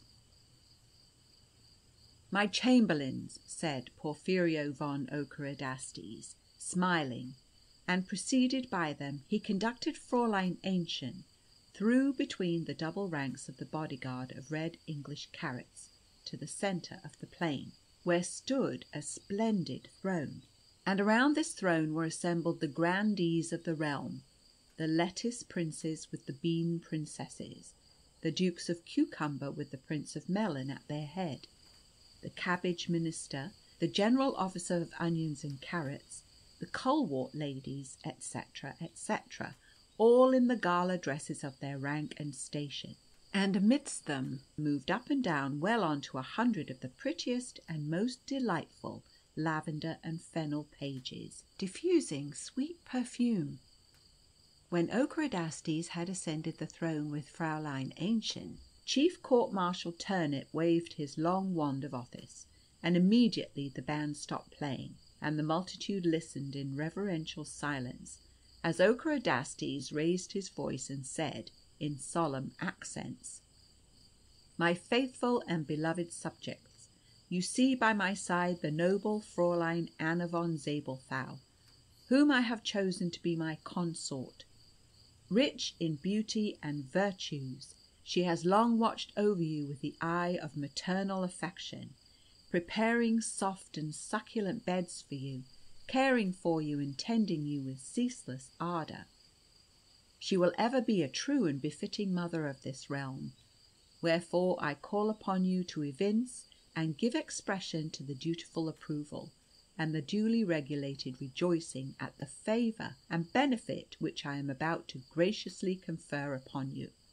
At a signal given by the Chief Court Marshal Turnip, there arose the shout of 1,000 voices, the bulb artillery fired their pieces, and the band of the Carrot Guard played the celebrated national anthem, "Salad and lettuce and parsley so green." It was a grand sublime moment, which drew tears from the eyes of the grandees, particularly from those of the colewort ladies. Fräulein Aennchen, too, nearly lost all her self-control when she noticed that little Ockerodastes had a crown on his head, all sparkling with diamonds, and a golden sceptre in his hand. "Ah!" she cried, clapping her hands. "Oh, Gemini, you seem to be something much grander than we thought, my dear Herr von Cordovanspitz." "My adored Anna," he replied, "the stars compelled me to appear before your father under an assumed name. You must be told, dearest girl, that I am one of the mightiest of kings, and rule over a realm whose boundaries are not discoverable, as it has been omitted to lay them down in the maps. O sweetest Anna, he who offers you his hand and crown is Daucus Carota I, King of the Vegetables. All the vegetable princes are my vassals, save that the King of the Beans reigns for one single day in every year, in conformity to an ancient usage." "Then I am to be queen, am I?" cried Fräulein Aennchen, overjoyed. "And all this great splendid vegetable garden is to be mine?" King Daucus assured her that of course it was to be so, and added that he and she would jointly rule over all the vegetables in the world. She had never dreamt of anything of the kind, and thought little Cordovanspitz wasn't anything like so nasty looking as he used to be now that he was transformed into King Daucus Carota I, and that the crown and sceptre were very becoming to him, and the kingly mantle as well. When she reckoned into the bargain his delightful manners, and the property this marriage would bring her, She felt certain that there wasn't a country lady in all the world who could have made a better match than she, who found herself betrothed to a king before she knew where she was. She was so delighted beyond measure, and asked her royal fiancé whether she could not take up her abode in the palace then and there, and be married next day. But King Daucus answered that, eagerly as he longed for the time when he might call her his own, certain constellations compelled him to postpone that happiness a little longer, and that Herr Dapsul von Zabelthau, moreover, must be kept in ignorance of his son-in-law's royal station, because otherwise the operations necessary for bringing about the desired union with the sylphide Nehabilah might be unsuccessful. Besides, he said, he had promised that both the weddings should take place on the same day. So Fräulein Aennchen had to take a solemn vow not to mention one syllable to Herr Dapsul of what had been happening to her. She therefore left the silken palace amid long and loud rejoicings of the people, who were in raptures with her beauty, as well as with her affability and gracious condescension of manners and behaviour. In her dreams she once more beheld the realms of the charming King Daucus, and was lapped in Elysium. The letter which she had sent to her Amandus von Nebelstern made a frightful impression on him. Ere long Fräulein Aennchen received the following answer: "Idol of my heart, heavenly Anna, daggers, sharp, glowing, poisoned, death-dealing daggers were to me the words of your letter, which pierced my breast through and through. Oh, Anna, you to be torn from me! What a thought! I cannot, even now, understand how it was that I did not go mad on the spot, and commit some terrible deed. But I fled the face of man, overpowered with rage at my deadly destiny. After dinner, without the game of billiards which I generally play, out into the woods, where I wrung my hands and called on your name 1,000 times. It came on a tremendously heavy rain, and I had on a new cap, red velvet, with a splendid gold tassel. Everybody says I never had anything so becoming. The rain was spoiling it, and it was brand new. But what are caps, what are velvet and gold to a despairing lover? I strode up and down till I was wet to the skin and chilled to the bone, and had a terrible pain in my stomach. This drove me into a restaurant near, where I got them to make me some excellent mulled wine, and had a pipe of your heavenly Virginia tobacco. I soon felt myself elevated on the wings of a celestial inspiration, took out my pocket-book, and oh, wondrous gift of poetry! The love, despair, and the stomach-ache both disappeared at once. I should content myself with writing out for you only the last of these poems. It will inspire you with heavenly hope, as it did myself. Wrapped in darkest sorrow, in my heart extinguished, no love tapers burning, joy hath no tomorrow. Ha! The muse approaches, words and rhymes inspiring, little verse inscribing, joy returns apace. New love tapers blazing, all the heart inspiring. Fare thee well, my sorrow, joy thy place doth borrow. I, my sweet Anna, so on shall I, thy champion, hasten to rescue you from the miscreant who would carry you off from me. So once more take comfort, sweetest maid, bear me ever in thy heart. He comes, he rescues you, he clasps you to his bosom, which heaves in tumultuous emotion. Your ever faithful Amandus von Nebelstern. P.S. It would be quite impossible for me to call Herr von Cordovanspitz out, for, oh, Anna, every drop of blood drawn from your Amandus by the weapon of a presumptuous adversary were glorious poet's blood, ichor of the gods, which never ought to be shed. The world very properly claims that such a spirit as mine has it imposed upon it as a public duty to take care of itself for the world's benefit, and preserve itself by every possible means. The sword of the poet is the word, the song. I will attack my rival with tertiarian battle songs, strike him to earth with sharp-pointed epigrams, hew him down with dithyrhambics full of lovers' fury. Such are the weapons of a true, genuine poet. powerful to shield him from every danger, and it is so accoutred that I shall appear and do battle, victorious battle for your hand, O Anna. Farewell. I press you once more to my heart. Hope all things from my love, and especially from my heroic courage, which will shun no danger to set you free from the shameful nets of captivity in which, to all appearance, you are entangled by a demoniacal monster. Fraulein Aennchen received this letter at a time when she was playing a game of Catch Me If You Can with her royal bridegroom-elect, King Daucus Carota I, in the meadow at the back of the garden, and immensely enjoying it when, as was often the case, she suddenly ducked down in full career, and the little king would go shooting right away over her head. Instead of reading the letter immediately, which she had always done before, she put it in her pocket unopened, and we shall presently see that it came too late. Herr Dapsul could not make out at all how Fraulein Aennchen had changed her mind so suddenly, and grown quite fond of Herr Porphyrio von Ockerodastes, whom she had so cordially detested before.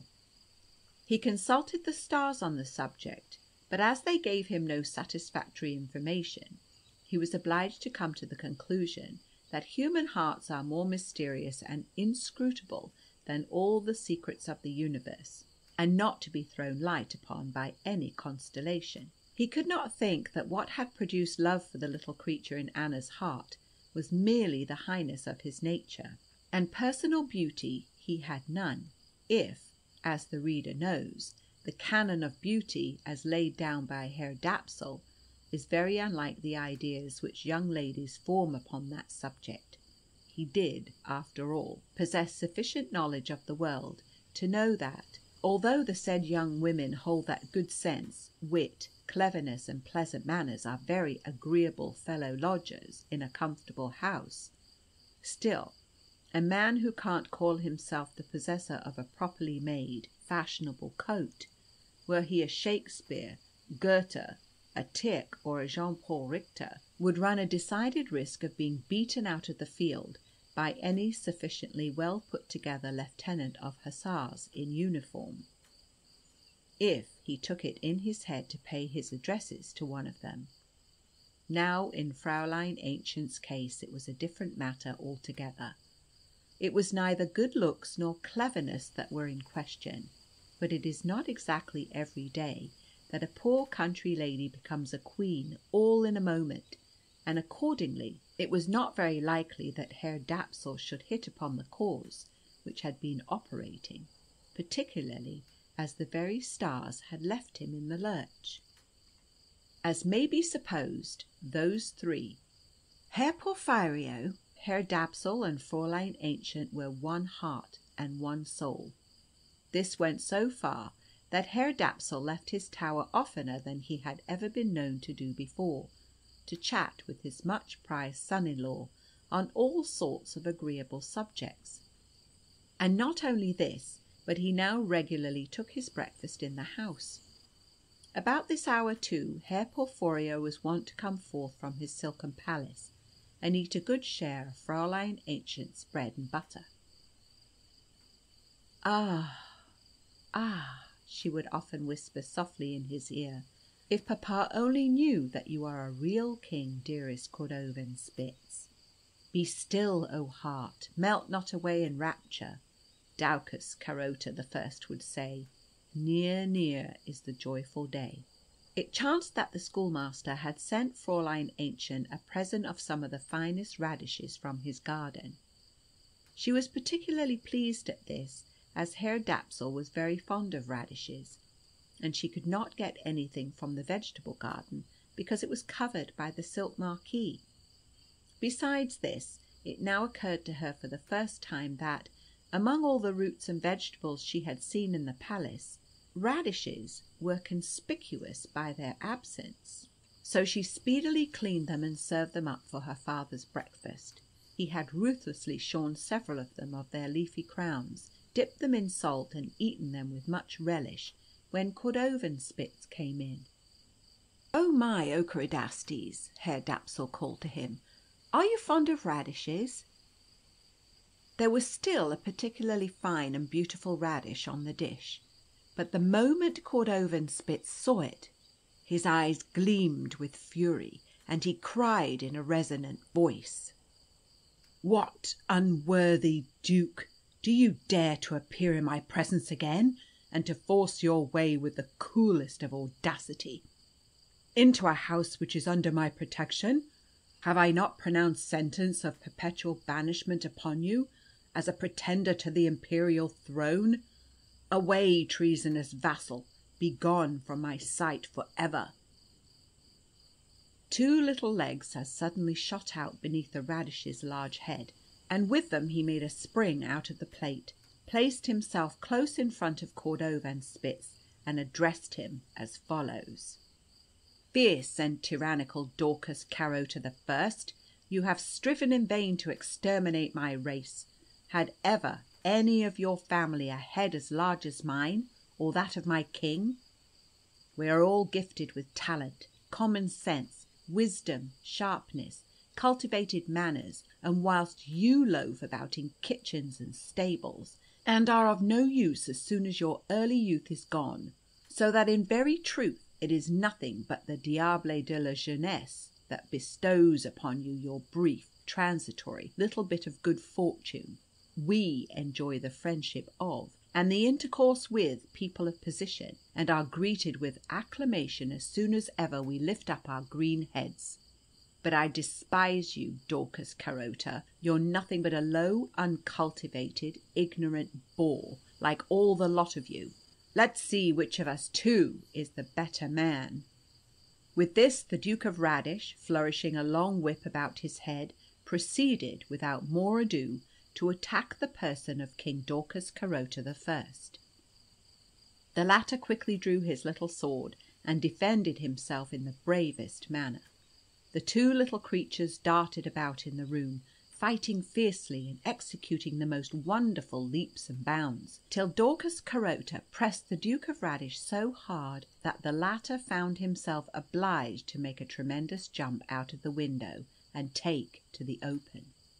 But Dorcas Carota, with whose remarkable agility and dexterity the reader is already acquainted, bounded out after him, and followed the Duke of Radish across country.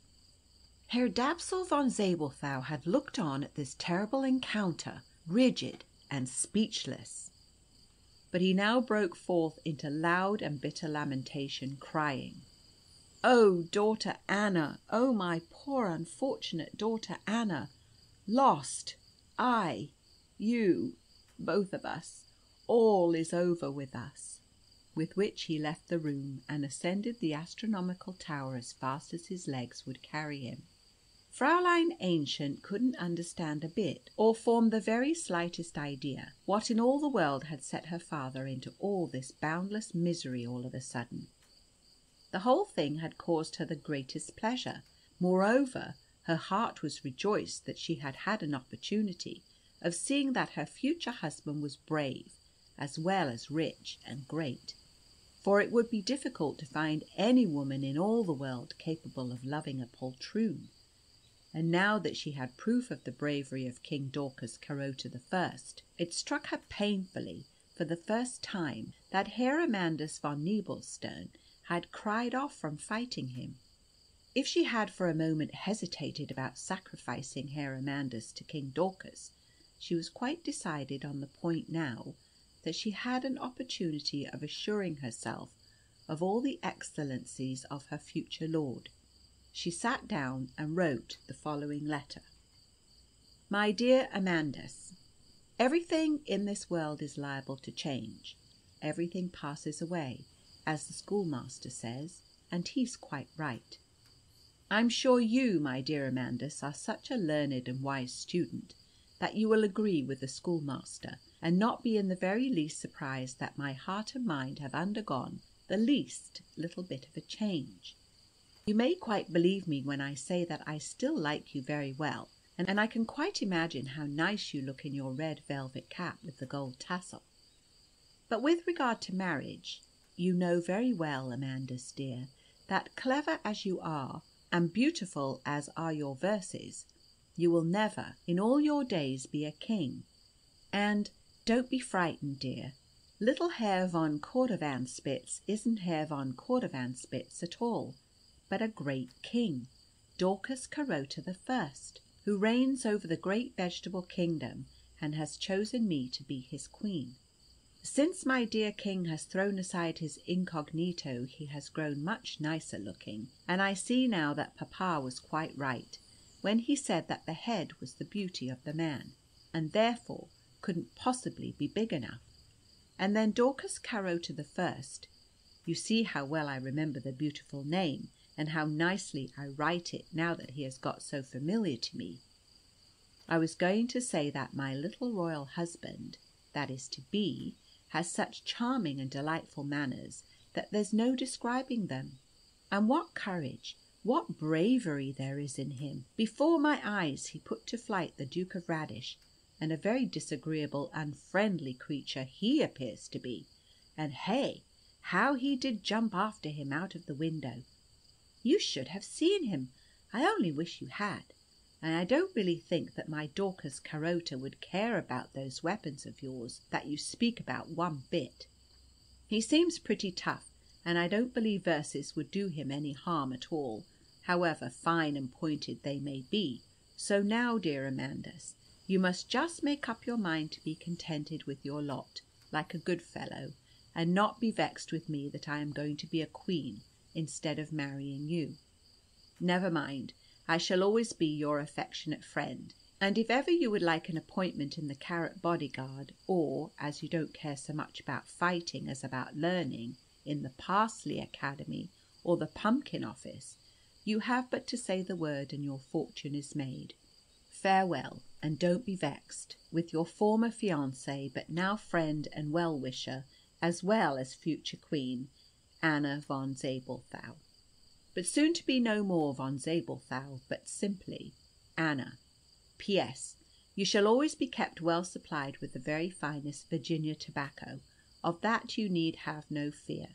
As far as I can see, there won't be any smoking at my court, but I shall take care to have a bed or two of Virginia tobacco planted not far from the throne, under my own special care. This will further culture and morality, and my little Dorcas will no doubt have a statute specially enacted on the subject. Fräulein Aennchen had just finished her letter to Herr Amandus von Nebelstern, when in came Herr Dapsul von Zabelthau, and began, in the bitterest grief and sorrow, to say, "Oh, my daughter Anna, how shamefully we are both deceived and betrayed. This miscreant who made me believe he was Baron Porphyrio von Ockerodastes, known as Cordovan-Spitz, member of a most illustrious family descended from the mighty gnome Silmerneck and the noble abbess of Cordoba. This miscreant, I say, learn it and fall down insensible, is indeed a gnome, but of that lowest of all gnomish castes which has charge of the vegetables. The gnome Silmerneck was of the highest caste of all, that namely to which the care of the diamonds is committed. Next comes the caste which has care of the metals in the realms of the Metal King, and then follow the flower gnomes, who are lower in position, as depending on the sylphs. But the lowest and most ignoble are the vegetable gnomes, and not only is this deceiver Cordovan-Spitz a gnome of this caste, but he is actual king of it, and his name is Dorcas Carota." Fräulein Aennchen was far from fainting away, neither was she in the smallest degree frightened, but she smiled in the kindliest way at her lamenting papa, and the courteous reader is aware of the reason. But as Herr Dapsul was very much surprised at this, and kept imploring her for heaven's sake to realise the terrible position in which she was, and to feel the full horror of it, she thought herself at liberty to divulge the secret entrusted to her. She told Herr Dapsul how the so-called Baron von Cordovan-Spitz had told her his real position long ago, and that since then she had found him altogether so pleasant and delightful that she couldn't wish for a better husband. Moreover, she described all the marvellous beauties of the vegetable kingdom, into which King Dorcas Carota the First had taken her, not forgetting to duly extol the remarkably delightful manners of the inhabitants of that realm. Herr Dapsul struck his hands together several times, and wept bitterly over the deceiving wickedness of the Gnome King, who had been, and still was, employing means the most artful, most dangerous for himself as well, to lure the unfortunate Anna down into his dark, demoniac kingdom. Glorious, he explained, glorious and advantageous as may be the union of an elementary spirit with a human being, grand as is the example of this given by the wedlock of the gnome Tsilmenech with Magdalena de la Croix, which is of course the reason why this deceiver Dorcas Carota has given himself out as being a descendant of that union, yet the kings and princes of those races are very different. If the salamander kings are only irascible, the sylph kings proud and haughty, the undine queens affectionate and jealous, the gnome kings are fierce, cruel, and deceitful, merely to revenge themselves on the children of earth, who deprive them of their vassals. They are constantly trying their utmost to lure one of them away, who then wholly lays aside her human nature, and becoming as shapeless as the gnomes themselves, has to go down into the earth and is never more seen. Fräulein Aennchen didn't seem disposed to believe what her father was telling her, to her dear Dorcas's discredit, but began talking again about the marvels of the beautiful vegetable country, over which she was expecting so soon to reign as queen. "Foolish, blinded child!" cried Herr Dapsul. "Do you not give your father credit for possessing sufficient cabalistic science to be well aware that what the abominable Dorcas Carota made you suppose you saw was all deception and falsehood? No, you don't believe me, and to save you, my only child, I must convince you, and this conviction must be arrived at by most desperate methods. Come with me." For the second time she had to go up into the astronomical tower with her papa. From a big bandbox Herr Dapsul took a quantity of yellow, red, white, and green ribbon, and, with strange ceremonies, he wrapped Fräulein Aennchen up in it from head to foot. He did the same to himself, and then they both went very carefully to the silken palace of Dorcas Carota the First. It was close shut, and by her papa's directions she had to rip a small opening in one of the seams of it with a large pair of scissors, and then peep in at the opening. Heaven be about us! What did she see?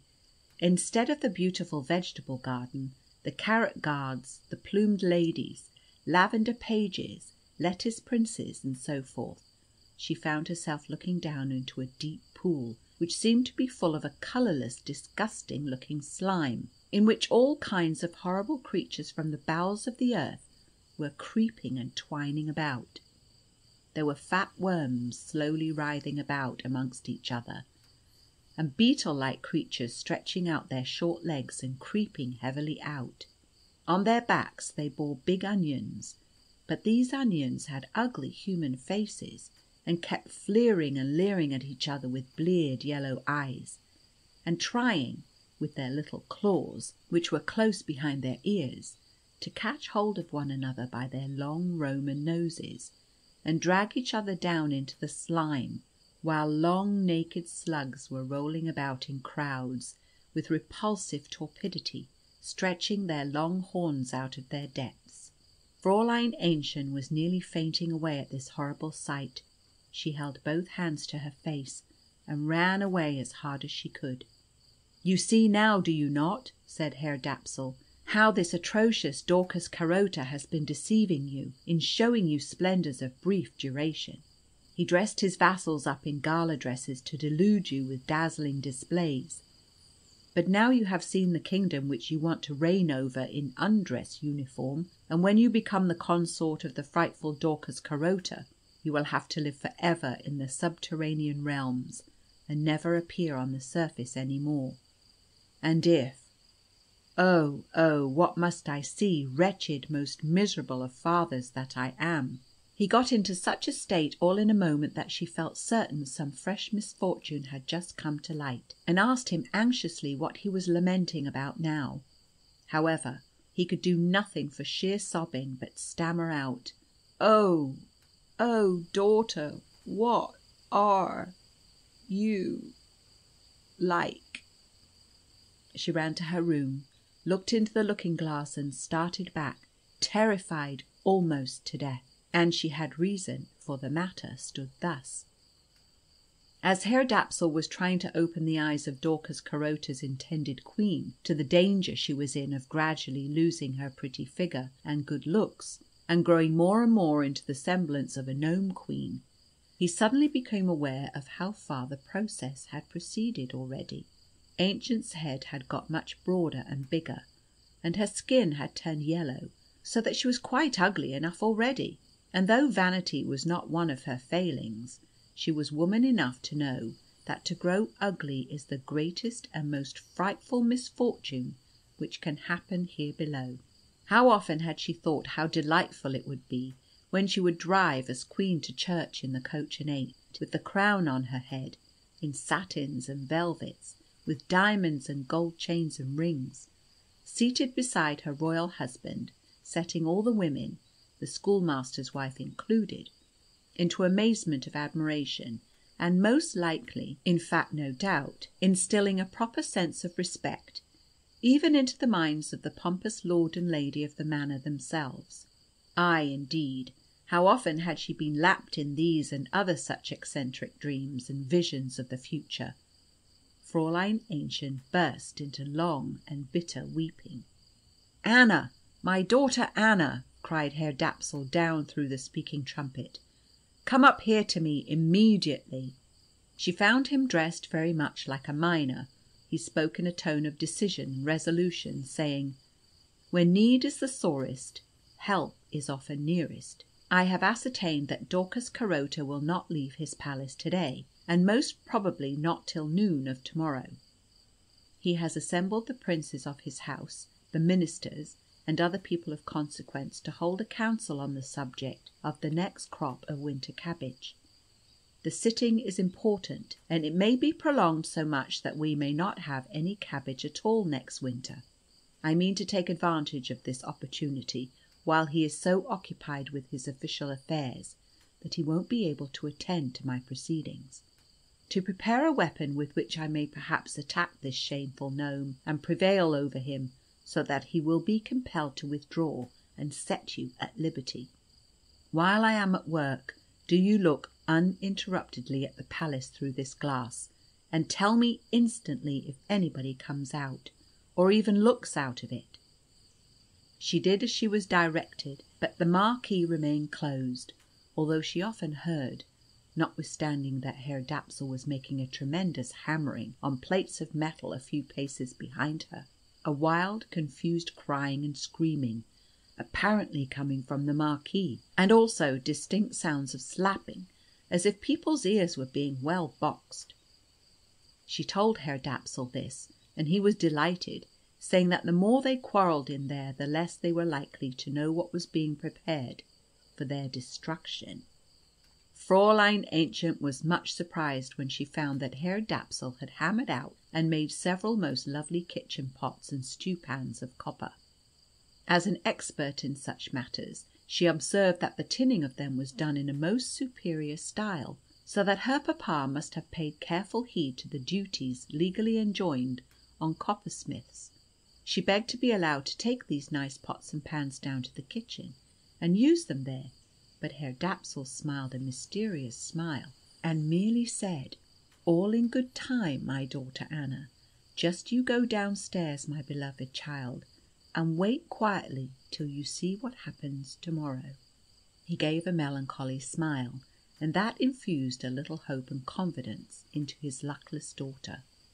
Next day, as dinner-time came on, Herr Dapsul brought down his pots and pans, and betook himself to the kitchen, telling his daughter and the maid to go away and leave him by himself, as he was going to cook the dinner. He particularly enjoined Fräulein Aennchen to be as kind and pleasant with Cordovanspitz as ever she could, when he came in, as he was pretty sure to do. Cordovanspitz, or rather King Dorcas Carota the First, did come in very soon, and if he had borne himself like an ardent lover on previous occasions, he far outdid himself on this. Aennchen noticed, to her terror, that she had grown so small by this time that Dorcas had no difficulty in getting up into her lap to caress and kiss her, and the wretched girl had to submit to this, notwithstanding her disgust with the horrible little monster. Presently Herr Dapsul came in and said, "Oh, my most egregious Porphyrio von Ockerodastes, won't you come into the kitchen with my daughter and me, and see what beautiful order your future bride has got everything in there?"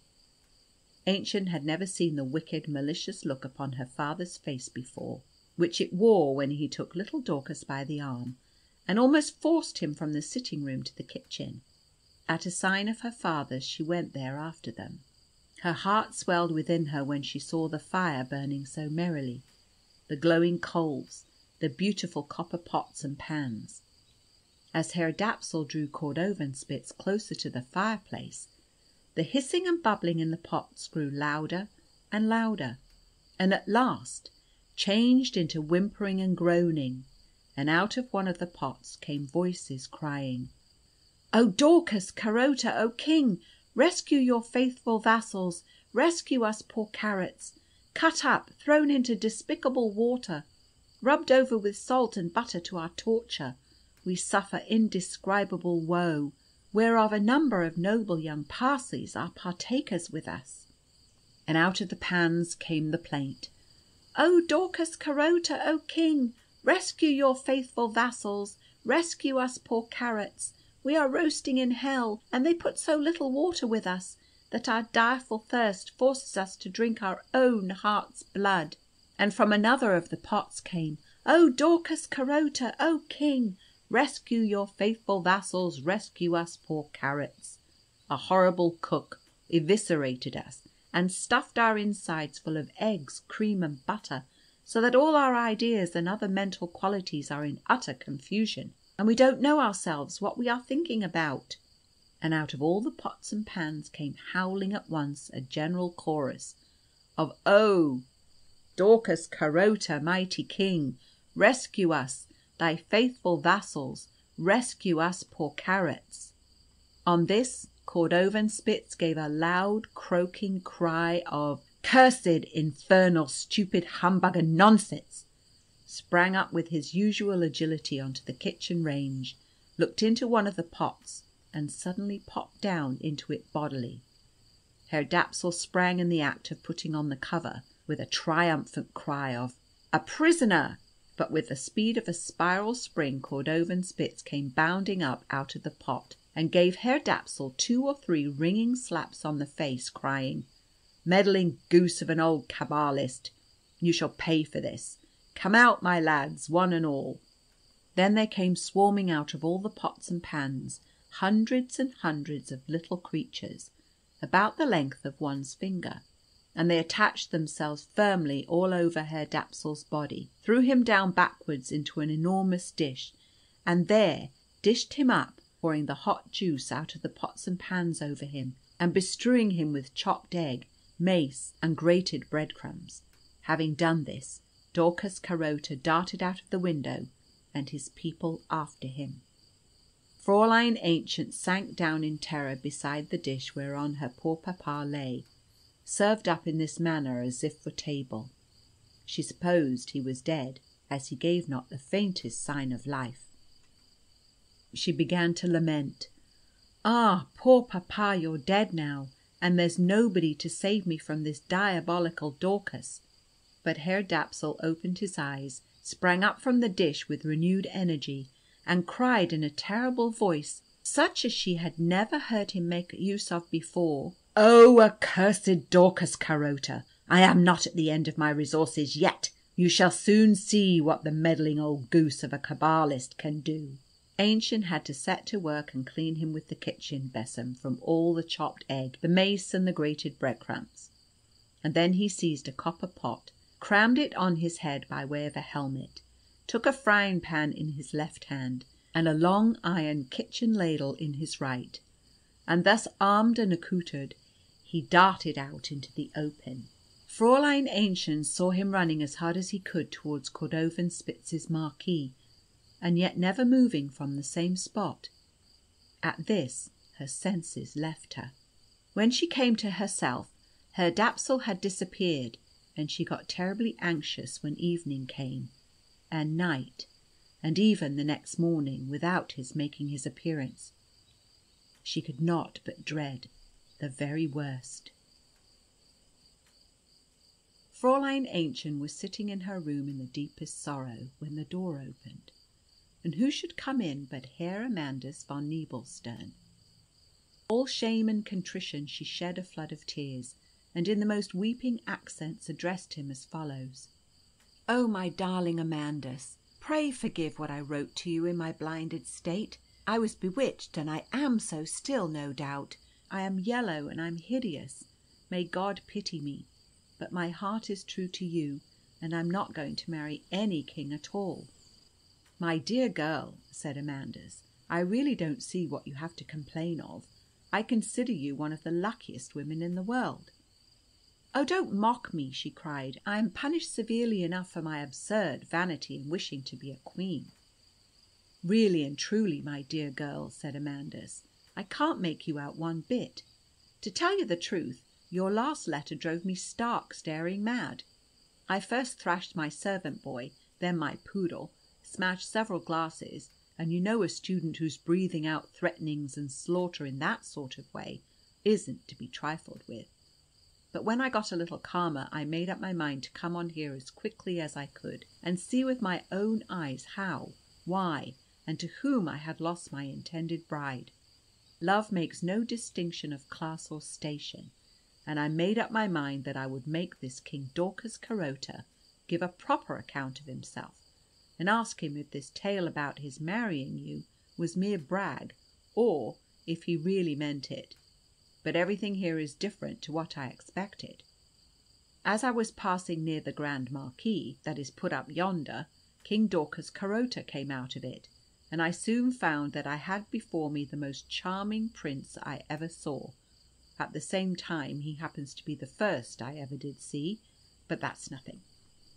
For just fancy, my dear girl, he immediately detected the sublime poet in me, praised my poems, which he has never read, above measure, and offered to appoint me poet laureate in his service. Now, a position of that sort has long been the fairest goal of my warmest wishes, so that I accepted his offer with 1,000-fold delight. Oh, my dear girl, with what an enthusiasm of inspiration will I chant your praises! A poet can love queens and princesses, or rather, it is really a part of his simple duty to choose a person of that exalted station to be the lady of his heart. And if he does get rather cracky in the head on the subject, that circumstance of itself gives rise to that celestial delirium without which no poetry is possible, and no one ought to feel any surprise at a poet's, perhaps somewhat extravagant, proceedings. Remember the great Tasso, who must have had a considerable bee in his bonnet when in love with the Princess Leonore d'Este. Yes, my dear girl, as you are going to be a queen so soon, you will always be the lady of my heart, and I will extol you to the stars in the sublimest and most celestial verses." "What? You have seen him, you wicked kobold?" Fräulein Aennchen broke out in the deepest amazement. "And he has—" But at that moment in came the little gnomish king himself, and said in the tenderest accents, "Oh, my sweet darling fiancée, idol of my heart, do not suppose for a moment that I am in the least degree annoyed with the little piece of rather unseemly conduct which Herr Dapsul von Zabelthau was guilty of. Oh no, and indeed has led to a more rapid fulfilment of my hopes, so that the solemn ceremony of our marriage will actually be celebrated to-morrow. You will be pleased to find that I have appointed Herr Amandus von Nebelstern our poet laureate, and I should wish him at once to favour us with a specimen of his talents, and recite one of his poems. But let us go out under the trees, for I love the open air, and I will lie in your lap while you, my most beloved bride-elect, may scratch my head a little while he is singing, for I am fond of having my head scratched in such circumstances." Fräulein Aennchen, turned to stone with horror and alarm, made no resistance to this proposal. Daucus Carota, out under the trees, laid himself in her lap. She scratched his head, and Herr Amandus, accompanying himself on the guitar, began the first of 12 dozen songs which he had composed and written out in a thick book. It is matter of regret that in the Chronicle of Dapsulheim, from which all this history is taken, these songs have not been inserted, it being merely stated that the country folk who were passing stopped on their way and anxiously inquired who could be in such terrible pain in Herr Dapsul's wood, that he was crying and screaming out in such a style. Daucus Carota in Aennchen's lap twisted and writhed, and groaned and whined more and more lamentably, as if he had a violent pain in his stomach. Moreover, Fräulein Aennchen fancied she observed, to her great amazement, that Cordovanspitz was growing smaller and smaller as the song went on. At last Herr Amandus sang the following sublime effusion, which is preserved in the Chronicle. Gladly sings the bard, enraptured, breath of blossoms, bright dream visions, moving through roseate spaces in heaven, blessed and beautiful, whither away? Whither away, O question of questions, towards that whither the bard is borne onward, caring for naught but to love, to believe, moving through roseate heavenly spaces. Towards this whither, where'er it may be, singeth the bard in a tumult of rapture, ever becoming a radiant At this point Daucus Carota uttered a loud croaking cry, and now dwindled into a little carrot, slipped down from Aennchen's lap and into the ground, leaving no trace behind. Upon which the great grey fungus which had grown in the night time beside the grassy bank shot up and up. But this fungus was nothing less than Herr Dapsul von Zabelthau's grey felt hat, and he himself was under it, and fell stormily on Amandus's breast, crying out in the utmost ecstasy, "Oh, my dearest, best, most beloved Herr Amandus von Nebelstern, with that mighty song of conjuration you have beaten all my cabalistic science out of the held. What the profoundest magical art, the utmost daring of the philosopher fighting for his very existence, could not accomplish, your verses achieved, passing into the frame of the deceitful Daucus Carota like the deadliest poison, so that he must have perished of stomach ache, in spite of his gnomish nature, if he had not made off into his kingdom. My daughter Anna is delivered. I am delivered from the horrible charm which held me spellbound here in the shape of a nasty fungus, at the risk of being hewn to pieces by my own daughter's hands, for the good soul hacks them all down with her spade, unless their edible character is unmistakable, as in the case of the mushrooms. Thanks, my most heartfelt thanks, and I have no doubt your intentions as regards my daughter have undergone no change. I am sorry to say she has lost her good looks through the machinations of that inimical gnome, but you are too much of a philosopher to—" "Oh, dearest papa!" cried Aennchen, overjoyed, "just look there! The silken palace is gone. The abominable monster is off and away with all his tribe of salad princes, cucumber ministers, and Lord knows what all." And she ran away to the vegetable garden delighted, Herr Dapsul following as fast as he could. Herr Amandus went behind them, muttering to himself, "I'm sure I don't know quite what to make of all this, but this I maintain, that that ugly little carrot creature is a vile prosaic lubber, and none of your poetical kings or my sublime lay wouldn't have given him the stomach ache, and sent him scuttling into the ground."